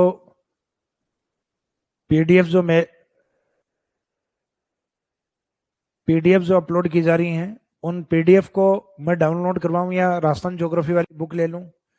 तो देखो पीडीएफ को डाउनलोड करवाने में, क्योंकि डाउनलोड आप मुख्यतः बिलोंग कहाँ से करते हैं? आप जयपुर में है तो जयपुर में क्या है कि मशीनरी बहुत ज़्यादा है, तो उसके अंदर अपना पैसा कम लगता है। तो अगर जयपुर में रहते हैं तो उसको आप डाउनलोड करवा लीजिए, वो भी आपके ठीक पड़ेगा। यानी बुक और डाउनलोड वाली जो पेजेस हैं वो लगभग इक्वल से रहेंगे आपके। और अगर बाई चांस आप जैसलमेर के अंदर रहते हैं, बाड़मेर में रहते हैं, तो वहाँ क्या मशीन कम होती हैं, वहाँ एक एक पेज को प्रिंट करवाने के अपने को कई बार 5 रुपए देने होते हैं। तो आपके लगभग 200-250 पेज को प्रिंट करवाने के लिए, यानी जो ऐप पे डाले जाएंगे 200-250, तो उनको अगर आप प्रिंट करवाने बैठे तो लगभग 250 पेज के आपसे लेंगे लगभग 1000 रुपए। तो उससे बढ़िया बाद में आपका बुक परचेज करना ज्यादा ठीक रहेगा। तो आप कहाँ से बिलोंग करते हैं उसके अकॉर्डिंग आप अपनी कॉस्ट को निकाल के देखो। जयपुर में हो तो मेरी तरफ से चाहे आप पीडीएफ डाउनलोड कर लीजिए, लेकिन बाकी अदर डिस्ट्रिक्ट से जो स्टूडेंट हैं उनके लिए ज्यादा कॉस्ट इफेक्टिव, यानी ज्यादा किफायती रहेगा कि वो बुक को परचेज कर ले, क्योंकि बुक वाला साइड मेरे हिसाब से आपका थोड़ा इजी भी रहेगा और सारे नोट्स एक साथ कंपाइल भी हो जाएंगे, यानी एक जगह हो जाएगा पूरा मटेरियल।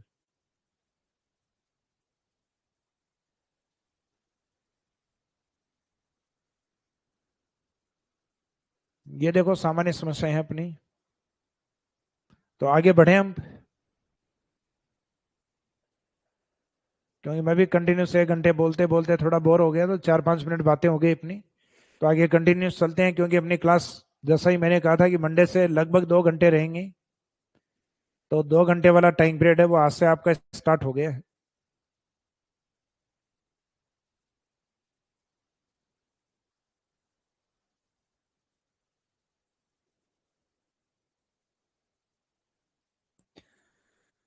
तो ये जो हाइट के साथ अपना जो तापमान कम होता है वो कारण ये होता है कि हाइट के साथ अपने एक तो आर्द्रता कम होती है जो तापमान को बढ़ा देती है, और एक हाइट के साथ अपने कार्बन डाइऑक्साइड की मात्रा कम होती है।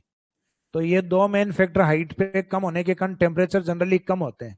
और अपने कम हाइट पे तापमान ज्यादा क्यों होते हैं? तो कम हाइट पर अपने आर्द्रता क्या होती है, ज्यादा पाई जाती है, और कार्बन डाइऑक्साइड है ये भी अपने ज्यादा पाई जाती है। तो आर्द्रता और ह्यूमिडिटी और कार्बन डाइऑक्साइड होती है टेम्परेचर को होल्ड ज्यादा करते हैं।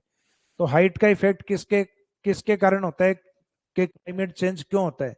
तो होता है वो मुख्यतः ह्यूमिडिटी और टेम्परेचर के अकॉर्डिंग, या यूं कहेंगे ह्यूमिडिटी और कार्बन डाइऑक्साइड के प्रेजेंस के कारण। तो ये वाला जो हाइट है सागर तल से ऊंचाई या उच्चावच है, ये उच्चावच मुख्यतः किसको इफेक्ट करता है? ये उच्चावच करता है तापमान को। तो ये थोड़ा सा ध्यान रखना।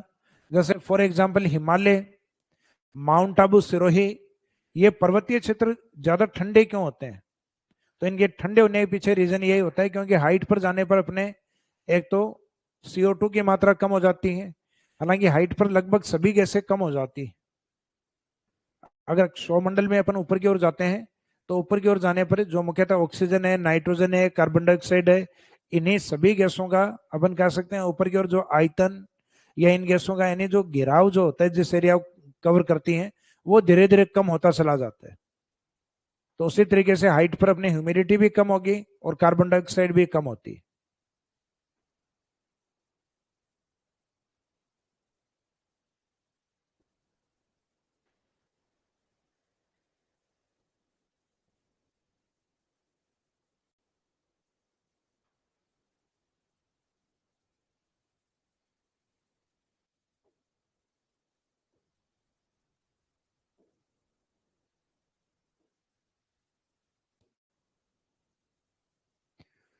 सागर तल से ऊंचाई, इस पॉइंट को थोड़ा सा हम और कवर करते हैं।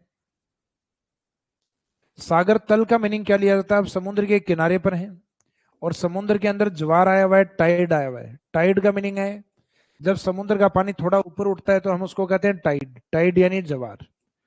ये टाइड आपका जो वॉशिंग पाउडर है वो नहीं है, टाइड हो तो व्हाइट हो। ये टाइड है समुद्र वाला। जब समुद्र के पानी का लेवल ऊपर उठता है तो वो तट पे थोड़ा सा आगे महाद्वीप की तरफ आ जाता है पानी।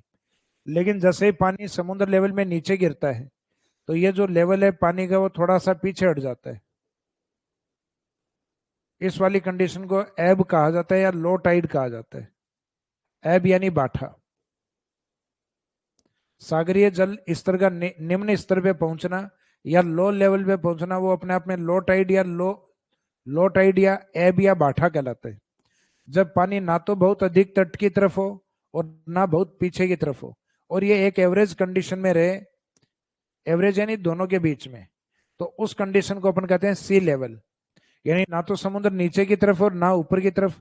तो उस लेवल को जीरो लेवल कहा जाता है यानी सी लेवल कहा जाता है। तो किसी भी जगह को अगर हम मापते हैं तो वो सागर तल का मीनिंग सागर के नीचे या बॉटम पार्ट से नहीं मापते। सागर तल तो इक्वल है ही नहीं अपने। महासागरों का जो नीचे का भाग है, मैदानी भाग है, जिसको अपन कहते हैं सी प्लेन एरिया, तो वो तो इक्वल नहीं है। महासागर के नीचे की ओर जाओगे आप तो वहां जगह जगह यूं खाई मिलेंगे आपको, जिनको हम कहेंगे ओशियनिक ट्रेंच, महासागरीय गर्त। तो इसका मीनिंग यहाँ सी लेवल का मीनिंग है जो टाइड से जस्ट ऊपर वाला और एब और बाठे से थोड़े ऊपर वाला। तो टाइड से नीचे वाला पार्ट और एब और बाठे से ऊपर वाला पार्ट, उसको कहा जाता है सी लेवल। तो सी लेवल में अपने भारत के अंदर मानक तट किसको माना गया? चेन्नई को।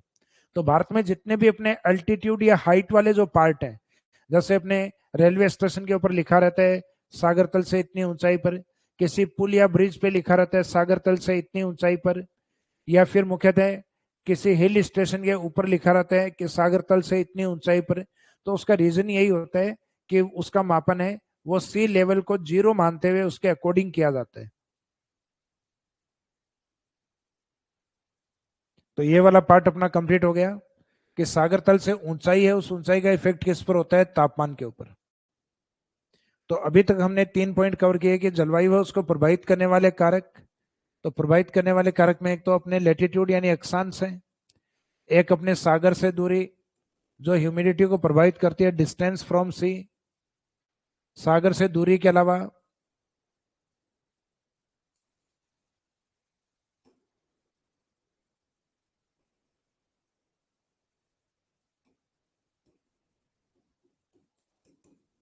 सागर तल से ऊंचाई,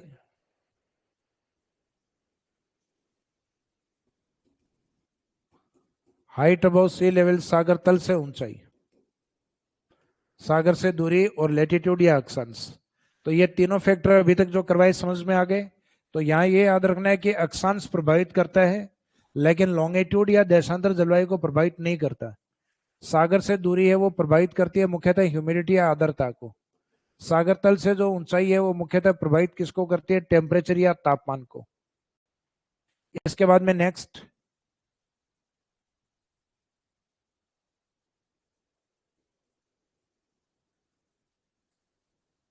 है पर्वतों की स्थिति।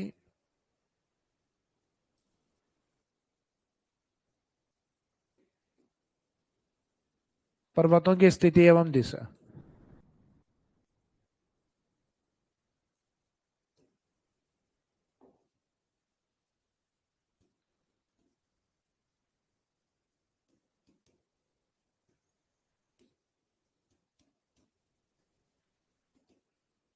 तो इसमें location and direction of mountain.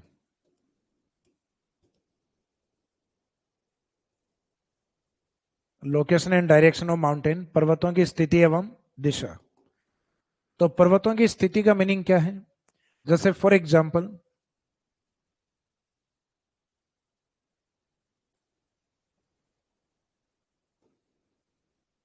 पर्वतों की लोकेशन या स्थिति या फिर डायरेक्शन कह दीजिए। जैसे भारत में पश्चिमी घाट है अपने वेस्टर्न घाट।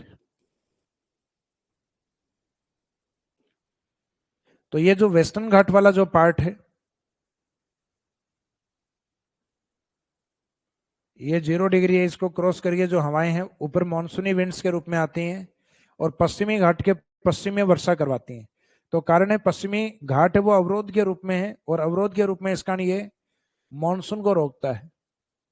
और यही दक्षिणी पश्चिमी मानसून जब अरावली के पास आता है तो अरावली के पैरेलल होते हुए या अरावली के समानांतर या आगे की ओर बढ़ते हुए कहां पहुंच जाता है? यह पहुंच जाता है मुख्यतः हिमाचल की ओर, हिमाचल प्रदेश। तो हिमाचल की ओर जाने का मीनिंग है कि मुख्यतः इसमें मॉनसून को रोकने की क्षमताएं अरावली के पास कम रहती हैं, क्योंकि मॉनसून डायरेक्शन में या मॉनसून के पैरेलल है। तो जनरली हम कहते हैं अरब सागर की मानसून की राजस्थान में वर्षा कम होती है, या अरब सागर से राजस्थान वर्षा कम प्राप्त करता है। कारण because Aravalli is parallel to this branch, क्योंकि अरावली इस शाखा के या इस मानसूनी शाखा के समानांतर है। तो पर्वतों की स्थिति मुख्यतः एक तो किसको प्रभावित करती है?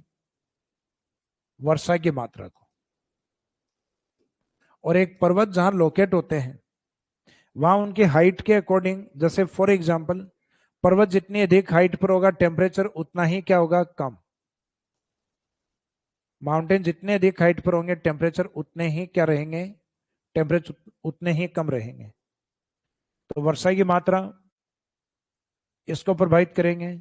वर्षा की मात्रा के साथ दूसरा फैक्टर है किसको प्रभावित करेंगे? मुख्यतः तापमान को।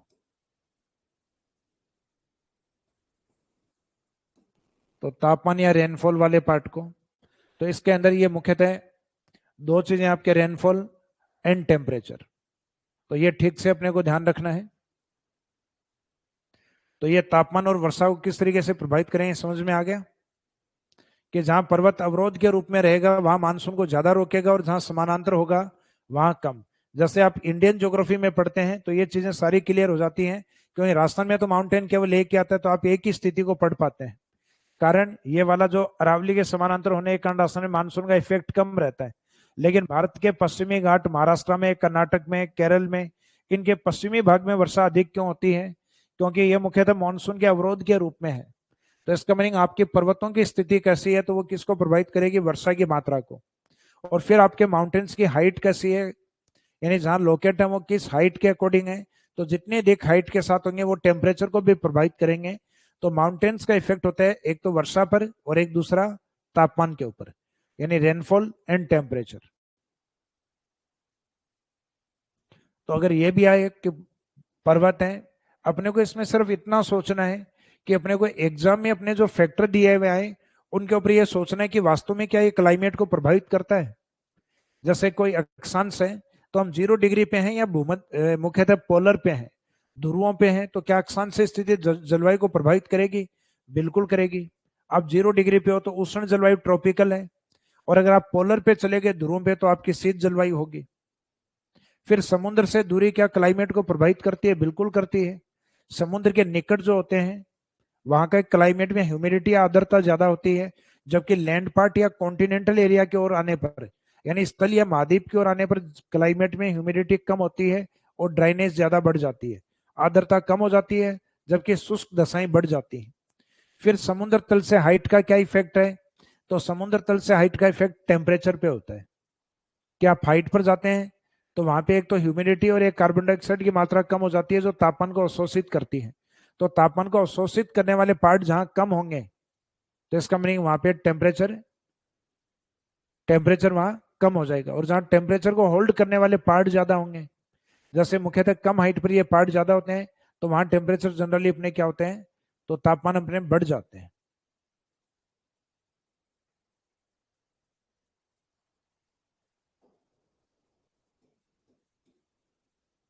तो यहाँ पर्वतों की स्थिति एवं दिशा ये मुख्यतः रेनफॉल और टेम्परेचर को प्रभावित करती है। फिर नेक्स्ट पॉइंट, मुख्यतः पवनों की दिशा।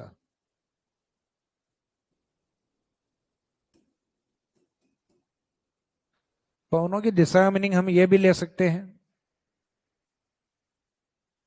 कि जैसे हमारे यहाँ शीत ऋतु आती है तो शीत ऋतु में हमारे यहाँ के टेम्परेचर कम होते हैं और एयर प्रेशर अधिक होता है, तो हवाएं अपने स्थलीय भाग से जलीय भाग की ओर चलती हैं। तो शीत ऋतु की हवाएं मुख्यतः अपने किस प्रकार की होती हैं? शुष्क हवाएं, क्योंकि जो महाद्वीपीय स्थलीय भाग से चलेगी जलीय भाग की ओर, यानी land part two continental part और चलेगी, तो इसका मीनिंग ड्राई विंड्स होते हैं। लेकिन जनरली समर या गर्मियां आने के बाद तो गर्मियों के आसपास अपने टेम्परेचर बढ़ते हैं और एयर प्रेशर क्या होता है, कम। तो उस समय स्थलीय भाग की तुलना में पानी का टेम्परेचर, क्योंकि लैंड पार्ट जल्दी गर्म होते हैं तो एयर प्रेशर कम होता है, कम होता है।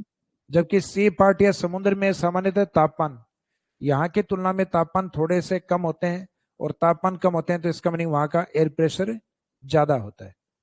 और जिन क्षेत्रों में सामान्यतः एयर प्रेशर ज्यादा हो तो वहां से उच्च वायुदाब से निम्न वायुदाब की ओर हवाएं चलना स्टार्ट होती हैं।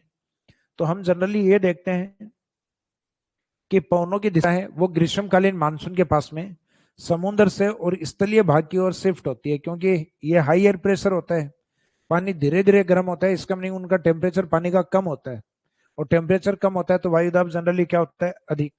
तो हवा का नियम होता है वो हाई एयर प्रेशर से लो एयर प्रेशर की ओर फ्लो करती है, उच्च वायुदाब से कम वायुदाब की ओर बहती है। तो ये उच्च वायुदाब से निम्न वायुदाब की अगर ओर चलेगी, हाई एयर प्रेशर से अगर ये लो एयर प्रेशर की ओर चलेगी तो इसका मीनिंग ये मानसून को लेकर आएगी, वर्षा को लेकर आएगी। तो क्या पवनों की दिशा है उसने हमारे क्लाइमेट को चेंज किया? बिल्कुल किया। कि अपने साल भर वर्षा नहीं होती, तो वर्षा नहीं होती उसके पीछे रीजन यही है, वायुदाब, पवनों की दिशा, तापमान। हालांकि इनमें सबसे इंपॉर्टेंट फैक्टर होता है टेम्परेचर। टेम्परेचर के कारण सारी चीजें चेंज होती है। तापमान के कारण वायुदाब चेंज होता है, और वायुदाब के कारण पवनों की दिशा चेंज होती है।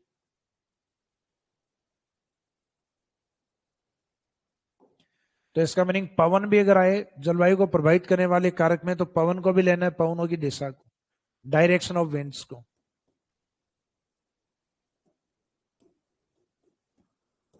Direction of winds. इसके बाद में नेक्स्ट जलवायु को प्रभावित करने वाले जो कारक हैं उसमें अपने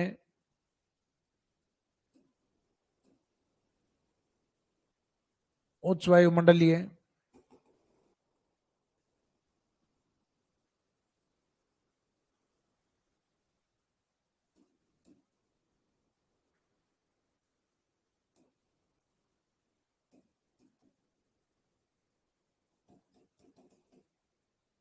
उच्च वायुमंडलीय पवन परिसंचरण।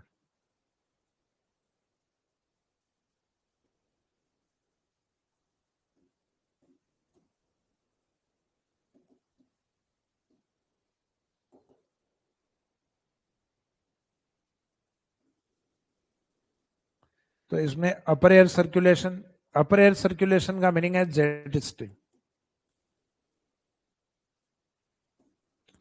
ये जेट स्ट्रीम का मीनिंग क्या है?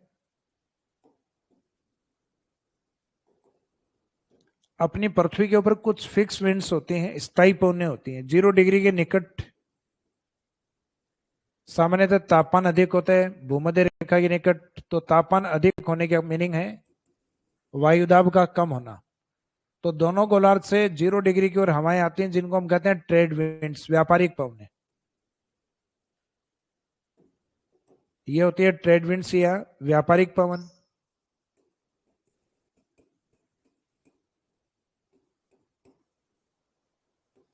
ट्रेड का मीनिंग है व्यापार। जबकि इस व्यापारिक पवन के बिल्कुल अपोजिट चलने वाली जो विंड्स होती हैं वो होती हैं पछुआ पवनें, वेस्टर्लीज विंड्स। क्योंकि इनमें एक दिशा मुख्यतः पश्चिम होती है और दूसरी पूर्व की तरफ चलने वाली होती है। इस कारण जो वेस्ट की ओर से आती है उसको कहा जाता है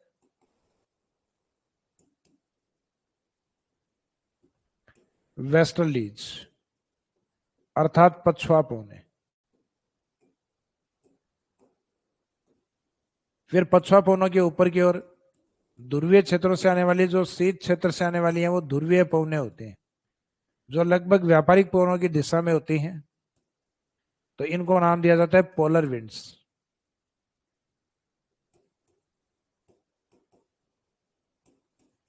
अब यहां जो पछुआ पवनें होती हैं, ये पछुआ पवनें जो मध्य अक्षांशों में, जैसे 0 डिग्री है तो इसको तो हम कहते हैं निम्न अक्षांश, 90 डिग्री को कहते हैं हम उच्च अक्षांश, और 0 और 90 के बीच वाला एरिया ये आता है आपका मध्य अक्षांश। तो मध्य अक्षांशों में जो पछुआ पवनें हैं उनमें एक इस प्रकार की विंड्स होती है जो हाइट पे चलती है, लगभग 6 से 12 किलोमीटर यानी 6000 मीटर से और लगभग 12000 मीटर हाइट पर। तो 6000 से 12000 मीटर हाइट का मीनिंग है लगभग 6 से 12 किलोमीटर। और इनको जेट स्ट्रीम इसलिए कहा गया क्योंकि मुख्यतः सेकेंड वर्ल्ड वॉर के टाइम एशिया के अंदर मुख्यतः जापान वाला पार्ट है, उस जापान के ऊपर कुछ विमान बम गिराकर वापस आ रहे थे ईस्ट से वेस्ट की ओर, और ये पौने चलती है मुख्यतः वेस्ट टू ईस्ट की ओर।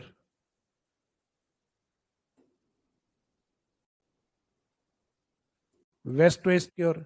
तो ये जो जाने वाले जो जेट विमान थे और विंड्स की जो डायरेक्शन थी वो एक दूसरे के अपोजिट थी। लगभग उतनी हाइट पे जेट विमान, उतनी हाइट पे विंड्स। और उस समय के जेट विमानों की गति भी कम थी। तो जो विंड्स और जेट विमान की गति लगभग एक जैसी थी, तो जेट विमानों का बैलेंस इनका बिगड़ा और वो नीचे आगे गिर के क्रैश हो गए। और उनसे ब्लैक बॉक्स या उस समय सूचना का जो भी आधार रहा हो, क्योंकि विमान के अंदर एक बॉक्स होता है जिसमें अंतिम समय की घटना को रिकॉर्ड किया जाता है कि हम इस कारण विमान है वो संकटकालीन स्थितियों में आ गया, हो सकता है बचे या नहीं बचे। तो उससे यह अनुमान लग जाता है कि ये घटना या क्रैश किस कारण हुई होगी। तो उसी तरीके से उस समय भी ऐसे कुछ उसमें उपकरण या यंत्र रहे होंगे। तो बाद में पता चला कि जो विमान है उसमें इस तरीके का था कि जो विंड से वो अपोजिट होने के कारण उन विमानों को यह एहसास हुआ कि जापान उनको वापस खींच रहा है पीछे की ओर, क्योंकि वो विंड्स अपोजिट थी उनके। तो विमानों का बैलेंस बिगड़ा, तो बैलेंस उनको ये लगा कि शायद कोई मैग्नेटिक पावर इन्होंने इजाद कर ली। तो सेकेंड वर्ल्ड वॉर जैसे समाप्त हुआ तो जापान से पूछा कि वो जो जेट विमान आपने मैग्नेटिक पावर से गिराए वो कैसे गिराए। तो जापान ने कहा कि मेरे पास ऐसी कोई मैग्नेटिक पावर नहीं है। तो फिर बाद में उसके ऊपर रिसर्च स्टार्ट हुआ और सी आर रोस्बी ने पहली बार 1947 के अंदर इन विंड्स के बारे में बताया कि ये उच्च वायुमंडल में चलने वाली प्रबल पश्चिमी पवनें होती हैं, यानी शक्तिशाली वेस्टर्लीज विंड्स होती हैं। और ये मुख्यतः हमारे शीतकाल में मानसून को प्रभावित करती है मावट के रूप में। और ग्रीष्म काल के अंदर मुख्यतः एक थ्योरी आती है जेट स्ट्रीम थ्योरी। हालांकि जेट स्ट्रीम थ्योरी अलग व्यक्ति ने दी थी, पी कोटेश्वरम ने, जबकि जेट स्ट्रीम पवनों के बारे में किसने बताया था, CR रोस्बी ने। तो मुख्यतः ये जो जेट स्ट्रीम पवने या उच्च वायुमंडलीय पवन परिसंचरण, यानी वायुमंडल के उच्च भाग में चलने के कारण इसमें शब्द ऐड किया गया है उच्च वायुमंडलीय पवन परिसंचरण। तो ये पवन परिसंचरण अपने आप में क्या है, जेट स्ट्रीम। तो वास्तव में क्या जेट स्ट्रीम भारतीय जलवायु को प्रभावित करती है? तो बिल्कुल करती है। हमारे सर्दियों में जो मानसून आता है, मावठ आता है, क्योंकि हम धीरे धीरे आगे की ओर पढ़ेंगे तो ये समझ में आ जाएगा जेट स्ट्रीम है वो वास्तव में प्रभावित करती है। क्योंकि अभी अपना मानसून बचा हुआ है विंटर सीजन मानसून, यानी मावठ। तो ये मावठ को लाने में इनका राजस्थान के अंदर योगदान है। हालांकि एक पछुआ पौने ऐसी भी है जिसके कारण अपना क्लाइमेट, या यूं कहें कि अपने क्लाइमेट का जो मानसून है वो मानसून प्रभावित होता है, अफेक्टेड होता है।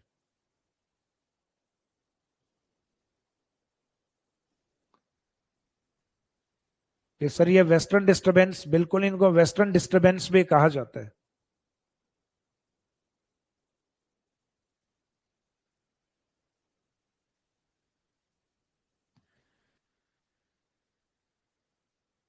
क्या सर जो पाकिस्तान की तरफ से जो क्लाउड्स हमारे गंगानगर बीकानेर इस साइड में बारिश करवाते हैं, क्या ये वो क्लाउड्स हैं? बिल्कुल ये वही क्लाउड्स, या अपन कह सकते हैं ये वो विंड्स हैं जो क्लाउड्स को या ह्यूमिडिटी को भूमध्य सागर से लेकर आती है, जो मेडिटेरियन सी वाला पार्ट है वहां से लेकर आती है। तो इसका मीनिंग ये उच्च वायुमंडलीय पवनें हमारी क्लाइमेट को प्रभावित करते हैं मुख्यतः विंटर के टाइम। और ऐसा नहीं है समर में नहीं करते, समर में भी इसकी थ्योरी है, जेट स्ट्रीम थ्योरी, जो हम अलग से सब्जेक्ट वाले जो पार्ट है उसके अंदर पढ़ते हैं अलग से।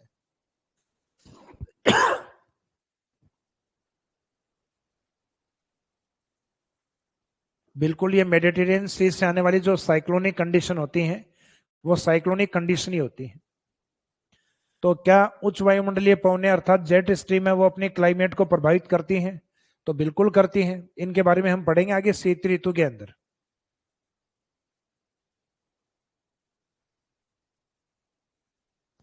तो जलवायु को प्रभावित करने वाले कारक में यह भी आपके शामिल रहेगा। इसके बाद में नेक्स्ट पॉइंट, नेक्स्ट पॉइंट में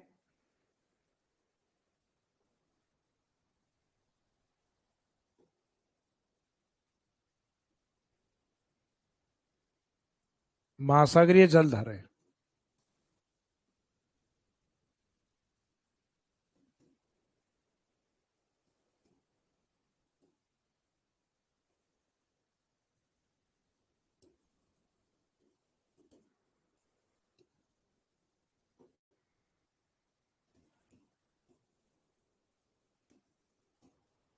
ओशियनिक करंट या महासागरीय जलधाराएं।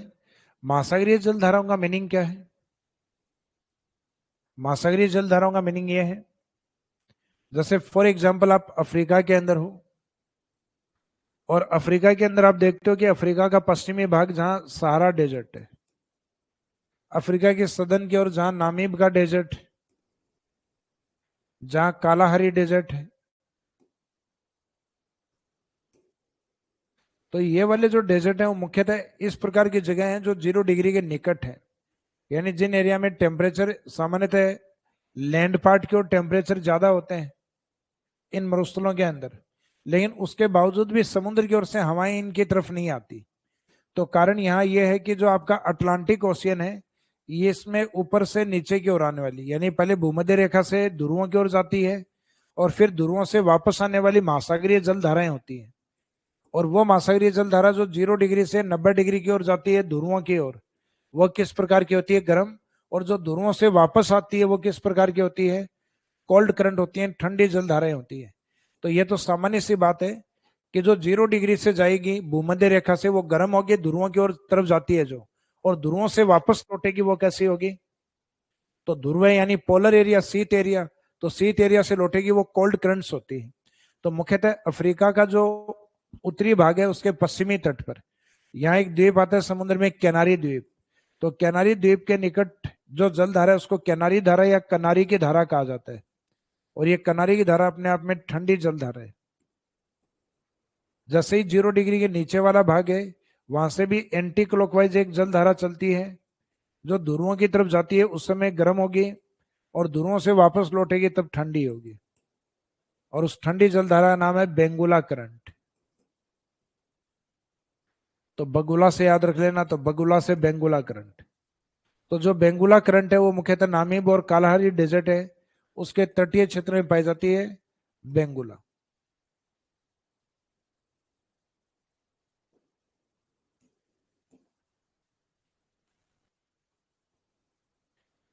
अब ठंडी जलधारा का आपके माइंड में कि ठंडी जलधारा का इफेक्ट क्या होता है?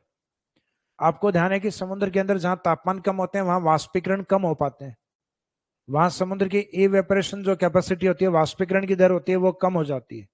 और वाष्पीकरण अगर कम होता है तो एटमॉस्फेयर में ह्यूमिडिटी क्या होगी? कम। और जब आपके ह्यूमिडिटी कम है तो इसका मीनिंग वर्षा होने की पॉसिबिलिटी कम हो जाती है। तो भले ही आपका स्थलीय भाग कितना भी गर्म होगा, लेकिन वह समुद्र से ह्यूमिडिटी को नहीं ला पा रहा, क्योंकि समुद्र में ह्यूमिडिटी और आर्द्रता नहीं बन पा रही ठंडी जल धाराओं के कारण। और अगर आपके समुद्र के अंदर गर्म जल धाराएं हैं तो वो क्या करते हैं? टेम्परेचर को बढ़ाती हैं। टेम्परेचर को बढ़ाती हैं तो इवेपोरेशन रेट और वाष्पीकरण की दर बढ़ जाती है। और वाष्पीकरण की दर बढ़ने का अर्थ है कि अपने मुख्यतः मानसून आने की जो पॉसिबिलिटीज हैं वो और अधिक बढ़ जाती है। तो यहाँ पे महासागरीय जलधाराओं का जो इफेक्ट है वो अपने को एक तरफ इस तरीके से लिखना है कि जो अपनी कोल्ड करंट्स है, यानी जिनका तापमान कम है, तो उनसे वाष्पीकरण की दर क्या रहेगी? कम रहेगी। और वाष्पीकरण की दर कम होगी तो एटमॉस्फेयर में ह्यूमिडिटी भी क्या बनेगी? कम। और ह्यूमिडिटी कम बनेगी तो इसका मतलब वर्षा की मात्रा क्या होगी? कम। और जिन क्षेत्रों में महासागरों में सामान्यतः तापमान ज्यादा होता है तो वहां वाष्पीकरण और इवेपोरेशन रेट की दर क्या हो जाती है? तो उन क्षेत्रों में वाष्पीकरण की दर बढ़ जाती है, इवेपोरेशन रेट बढ़ जाती है। वाष्पीकरण की दर बढ़ने का मीनिंग है कि एटमॉस्फेयर में अधिक वाष्पीकरण के कारण ह्यूमिडिटी, आर्द्रता भी अधिक होती है। ह्यूमिडिटी, आर्द्रता भी अधिक होती है, और आर्द्रता अधिक है तो सामान्य सी बात है वर्षा उन क्षेत्रों में अधिक होती है।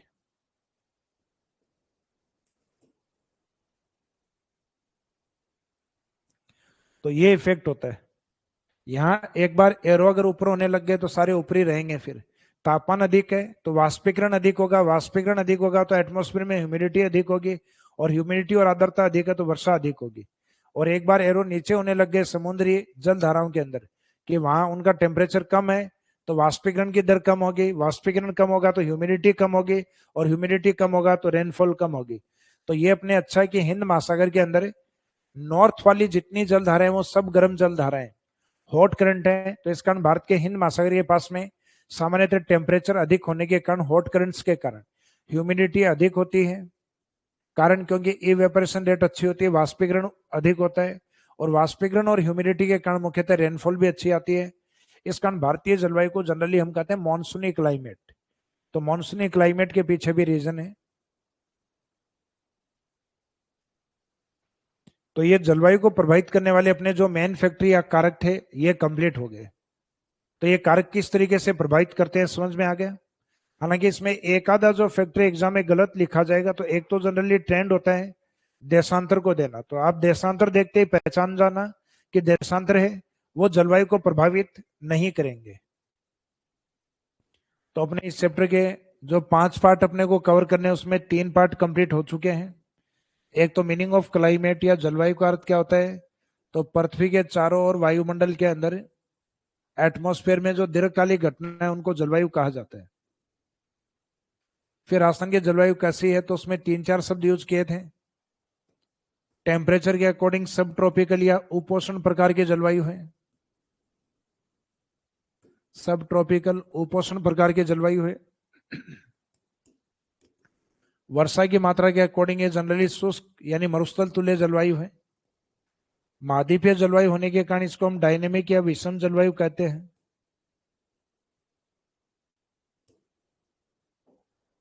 यानी पूरे 12 महीने जलवायु इक्विवेलेंट नहीं है, विषम प्रकार की जलवायु है, कारण उसमें महाद्वीपीय जलवायु होना है। तो इसको हम कॉन्टिनेंटल क्लाइमेट भी मानते हैं, महाद्वीपीय जलवायु भी मानते हैं। इसके बाद में जलवायु को प्रभावित करने वाले जो मेन फैक्टर या कारक है उनको लिया, तो फैक्टर की अपनी अभी बात हुई है वो कंप्लीट हो गया है कि जलवायु को प्रभावित करने वाले मेन फैक्टर कौन से हैं।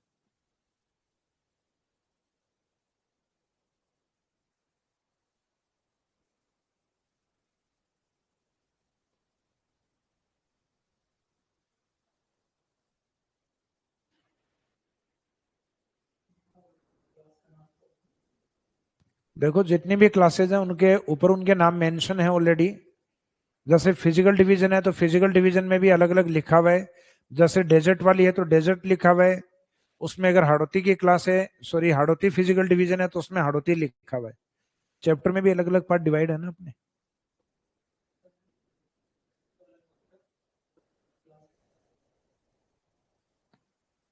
अच्छा, जैसे फिजिकल डिवीजन अपने लिख दिया तो उसके अंदर अगर हम अलग अलग लिखें, जैसे भौतिक प्रदेश में अरावली का पार्ट या हाड़ौती का पार्ट।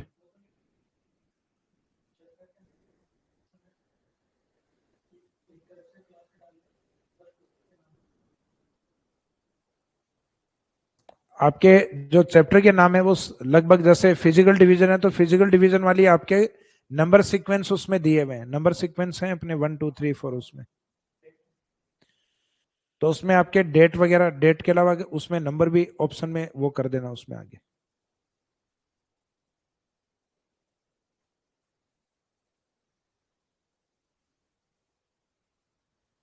जैसे कुछ सब्जेक्ट के लिए स्टूडेंट कर रहे हैं, जैसे कुछ मैथ्स वाली क्लास भी लेते हैं स्टूडेंट।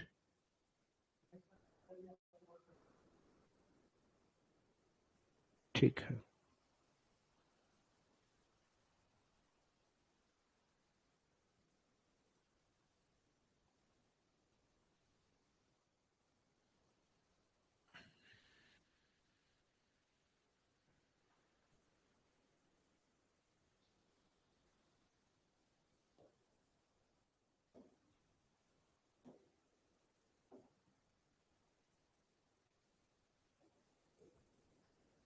अब इस चैप्टर का एक इंपॉर्टेंट पार्ट, जलवायु वर्गीकरण।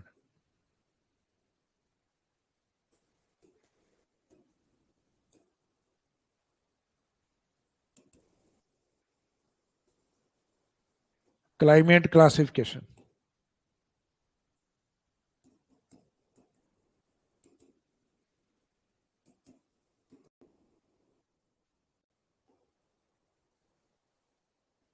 तो क्लाइमेट क्लासिफिकेशन वाला जो पार्ट है, जलवायु वर्गीकरण वाला जो पार्ट है, इसमें दो तरीके के वर्गीकरण है। एक तो अपने मौसम विभाग का, जिसको हम कहते हैं जनरल क्लाइमेट क्लासिफिकेशन।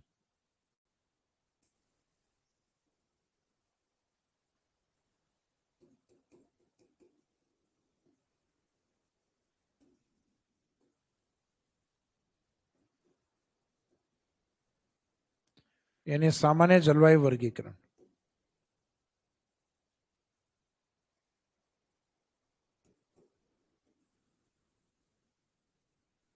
एक सामान्य जलवायु वर्गीकरण के अलावा दूसरा है इंडिविजुअल क्लाइमेट क्लासिफिकेशन, व्यक्तिगत जलवायु वर्गीकरण।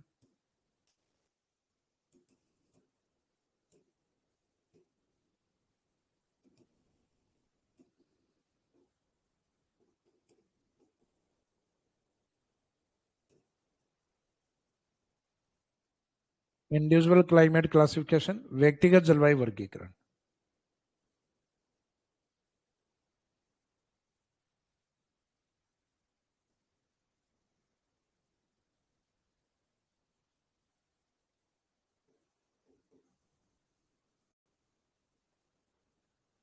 अब जो सामान्य जलवायु वर्गीकरण है, उसमें राजस्थान के जलवायु को बांटा गया है 5 भाग में। सामान्य जलवायु वर्गीकरण में राजस्थान की जलवायु के कितने टाइप हैं? 5 टाइप या 5 प्रकार। अब उन 5 प्रकार को डिवाइड करने का बेस, एक तो वर्षा है अपने, रेनफॉल, देन दूसरा टेम्परेचर है, यानी तापमान। ये आपको ध्यान है कि राजस्थान के अंदर जब मैंने फिजिकल डिवीजन आपको बताए थे, राजस्थान के पश्चिम से पूर्व की ओर, जैसे हमने बात की थी एक डेजर्ट पे, उसके सामने अरावली, ईस्टर्न प्लेन, और एक लास्ट में बात की थी हाड़ौती के ऊपर। तो इसमें डेजर्ट के अंदर अपने एरिया को, जनसंख्या को, क्लाइमेट को, तो क्लाइमेट यहां अपने डेजर्ट में लिखी थी 2, एरिड एंड सेम एरिड, शुष्क और अर्ध शुष्क जलवायु।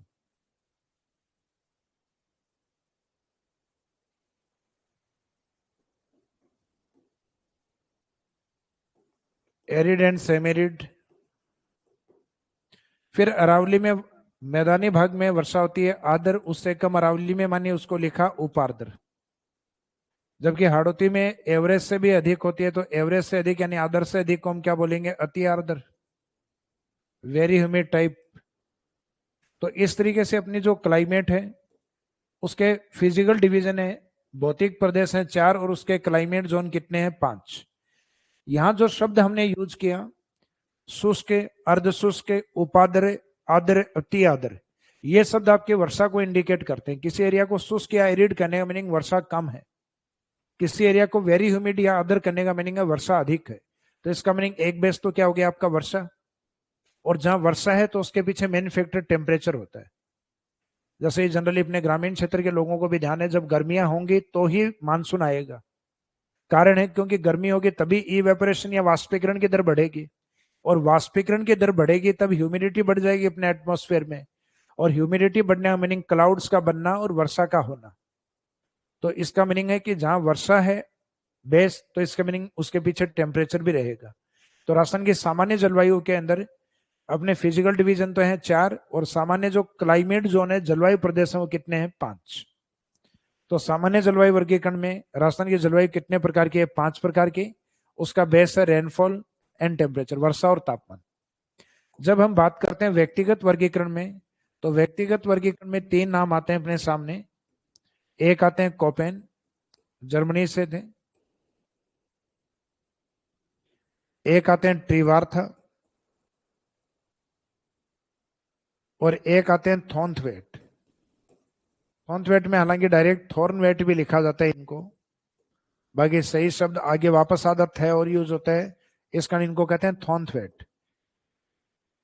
तो कोपेन का वर्गीकरण हो, चाहे ट्रीवार्था का वर्गीकरण हो, चाहे थॉर्नथवेट का वर्गीकरण, तीनों के क्लासिफिकेशन में राजस्थान की जलवायु को कितने कितने भागों में बांटा गया है? 4-4 भागों में। चाहे कोपेन हो तो भी 4, ट्रीवार्था हो तो भी 4, और थॉर्नथवेट हो तो भी 4। तो इसका मीनिंग है जब व्यक्तियों का नाम आना है या व्यक्तियों का नाम प्रेजेंट हो क्वेश्चन में, तो आंसर मानना है 4। व्यक्ति का नाम नहीं हो के जनरल क्वेश्चन पूछा राजस्थान की जलवायु कितने भागों में, तो आंसर रहेगा 5। मौसम विभाग के द्वारा, तो मौसम विभाग व्यक्ति नहीं है, तो आंसर रहेगा 5। राजस्थान की जलवायु कितने भागों में बटी हुई है, तो व्यक्ति का नाम नहीं है, इसका मीनिंग 5। तो व्यक्ति का नाम नहीं हो तो लिखना है 5, और व्यक्ति का नाम हो तो क्या होगा, कोपेन या ट्रिवार्था या थॉर्नथवेट, तो आंसर रहेगा 4। अब कोपेन का जो स्टडी या जो अध्ययन था वो मुख्यतः अपने सब्जेक्ट पे था, उनका सब्जेक्ट था बॉटनी, यानी वनस्पति के ऊपर अध्ययन था। तो इनके वर्गीकरण का आधार भी वनस्पति है। और फिर वनस्पति किसको प्रभावित करती है, वनस्पति किससे प्रभावित होती है, तापमान से और वर्षा से। तो इन्होंने, कोपेन ने वनस्पति के साथ टेम्परेचर और रेनफॉल को भी बेस माना है। फिर कोपेन के बाद इन्हीं के शिष्य स्टूडेंट कहें ट्रिवार्था। तो ट्रिवार्था ने क्या किया, कोपेन के मुख्य बेस वनस्पति को छोड़कर उन्होंने मुख्यतः कहा कि वनस्पति किस पर आधारित होती है, वर्षा पर, और बेस ट्रिवार्था ने रेनफॉल को माना। फिर थॉर्नथवेट आए, थॉर्नथवेट ने कहा कि देखो गुरु तो था ही था जैसा, यानी कोपेन चला भी वैसा ही, कि वास्तव में वर्षा सीधी नहीं आती है। तो उनसे पूछा वर्षा कैसे आएगी, तो उन्होंने कहा वर्षा के लिए पहले अपने माहौल बनना चाहिए, टेम्परेचर बढ़ना चाहिए, टेम्परेचर बढ़ेगा तो इवेपोरेशन बढ़ेगा, वाष्पीकरण की दर बढ़ेगी, और वाष्पीकरण बढ़ेगा तो इसका मीनिंग वर्षा की मात्रा बढ़ जाएगी। तो इन्होंने 3 साइंटिफिक बेस माने, पहला तापमान, तापमान के साथ वाष्पीकरण की मात्रा, और उसके बाद में इन्होंने माना वर्षा की मात्रा। तो इन सब के बेस अलग अलग हैं। जैसे कोपेन, तो अभी आपको जो बताया कि कोपेन एक ट्रिवार्था और एक थॉर्नथवेट। तो कोपेन के अनुसार राजस्थान की जलवायु 4 है, ट्रिवार्था में भी 4, थॉर्नथवेट में भी 4। कोपेन के जो बेस हैं वो मुख्यतः एक तो वेजिटेशन या वनस्पति वाला पार्ट, वेजिटेशन के साथ बाकी और बेस क्या है, तो वेजिटेशन के साथ बेस माने गए हैं मुख्यतः रेनफॉल, वर्षा की मात्रा, और वनस्पति वर्षा के साथ किससे प्रभावित होती है, टेम्परेचर, तापमान से।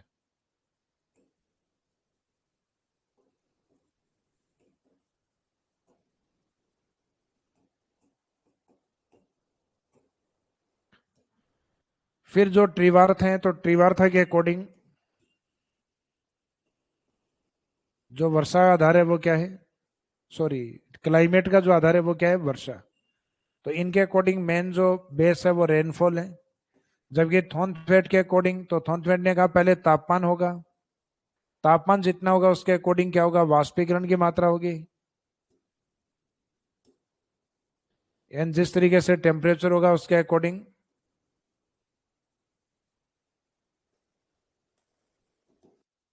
इवेपोरेशन रेट होगी, और वाष्पीकरण होगा उसके अकॉर्डिंग क्या होगी, वर्षा या रेनफॉल होगा।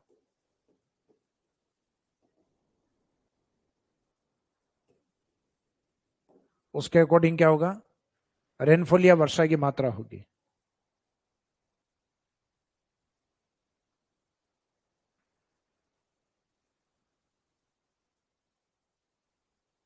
कि सर ये वर्षा और तापमान सीक्वेंस में, क्या सीक्वेंस की आवश्यकता नहीं, लेकिन आप ये याद रखो जहां टेम्परेचर जिस तरीके से प्रभावित करता है उसके अकॉर्डिंग वर्षा होती है। क्योंकि जलवायु को सबसे अधिक प्रभावित, जैसे भी मैंने आपको जलवायु को प्रभावित करने वाले कारक जो बताए थे उसमें ज्यादातर जगह एक कॉमन कारक था टेम्परेचर। अक्षांशीय स्थिति में भी टेम्परेचर था, क्योंकि आप 0 डिग्री के निकट हो तो तापमान ज्यादा होगा, और आप पोलर पे चले जाओ, ध्रुवों पे, तो तापमान कम हो जाएगा। जैसे समुद्र तल या सागर तल से हाइट के ऊपर टेम्परेचर कम होते हैं। पवनों की दिशा है, तो पवनों की दिशा मुख्यतः तापमान से चेंज होती वायुदाब से है, लेकिन वायुदाब किससे चेंज होता है, टेम्परेचर से। तो इसका मीनिंग जलवायु को प्रभावित करने वाले जो कारक है उनमें सबसे इंपॉर्टेंट फैक्टर कौन होता है, टेम्परेचर। अगर आपसे अलग से पूछ लिया कि जलवायु को सर्वाधिक प्रभावित कौन सा कारक करता है, वर्षा, तो वर्षा तो खुद तापमान से प्रभावित होती है। ह्यूमिडिटी या आर्द्रता, तो ह्यूमिडिटी भी तापमान से प्रभावित होती है। या फिर तापमान, तो क्लाइमेट को सबसे ज्यादा अफेक्टेड करने वाला, प्रभावित करने वाला कारक किसको बताना है, तापमान को। अगर एक फैक्टर आंसर पूछा तो वो एक फैक्टर क्या होगा, वो एक फैक्टर होगा टेम्परेचर।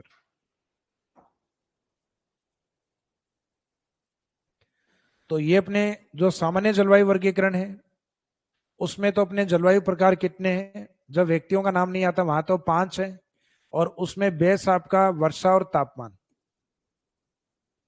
ये 2 मेन बेस हैं। और बाकी आपके तीनों व्यक्ति याद रखना, व्यक्तियों का नाम आते हैं, क्लाइमेट कितने प्रकार की होगी, 4। तो अब अपने को ये क्लाइमेट क्लासिफिकेशन अर्थात ये जलवायु वर्गीकरण अपने को कवर करने हैं। तो जलवायु वर्गीकरण वाला पार्ट है, ये अपने जो नेक्स्ट सेशन यानी जो कल की क्लास होगी उसमें हम इसको कवर करेंगे। तो अब इसमें से चैप्टर में जो अभी तक आज पढ़ाया है, राजस्थान की जलवायु यानी मीनिंग ऑफ क्लाइमेट कैसी है, राजस्थान की जलवायु कैसी है, प्रभावित करने वाले कारक, और अभी तक का जो क्लाइमेट क्लासिफिकेशन, यानी इसकी डिटेल नहीं बताई, सिर्फ फैक्ट के ऊपर हमने बात की है। यहां तक अगर किसी को समस्या हो तो पूछ सकता है।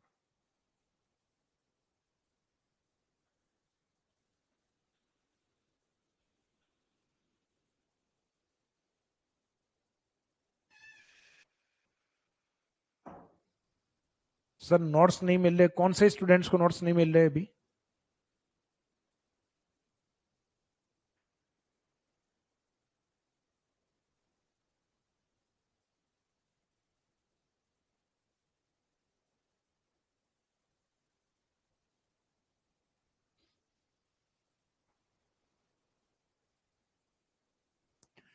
कुछ स्टूडेंट कह रहे हैं सर राजस्थान की जो क्लाइमेट है वो टेम्परेट जोन है, वो क्लाइमेट नहीं है, वो राजस्थान की लोकेशन है।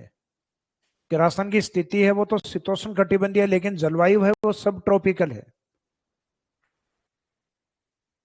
तो क्लाइमेट में अपन सब ट्रॉपिकल शब्द यूज करेंगे।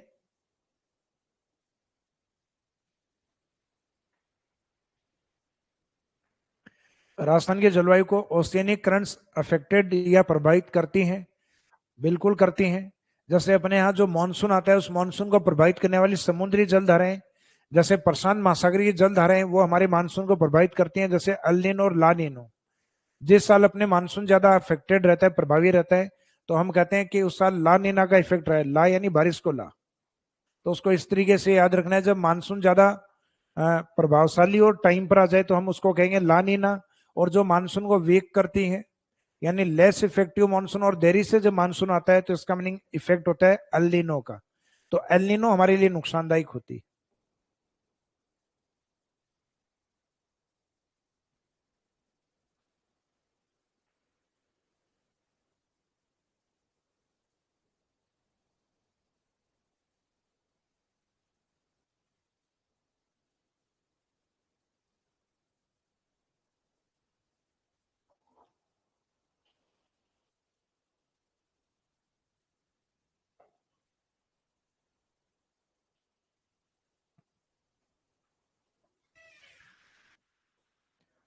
तो क्वेश्चन की क्वेरीज आपकी और नहीं है, बस जितने आ रहे थे कंप्लीट हो गए।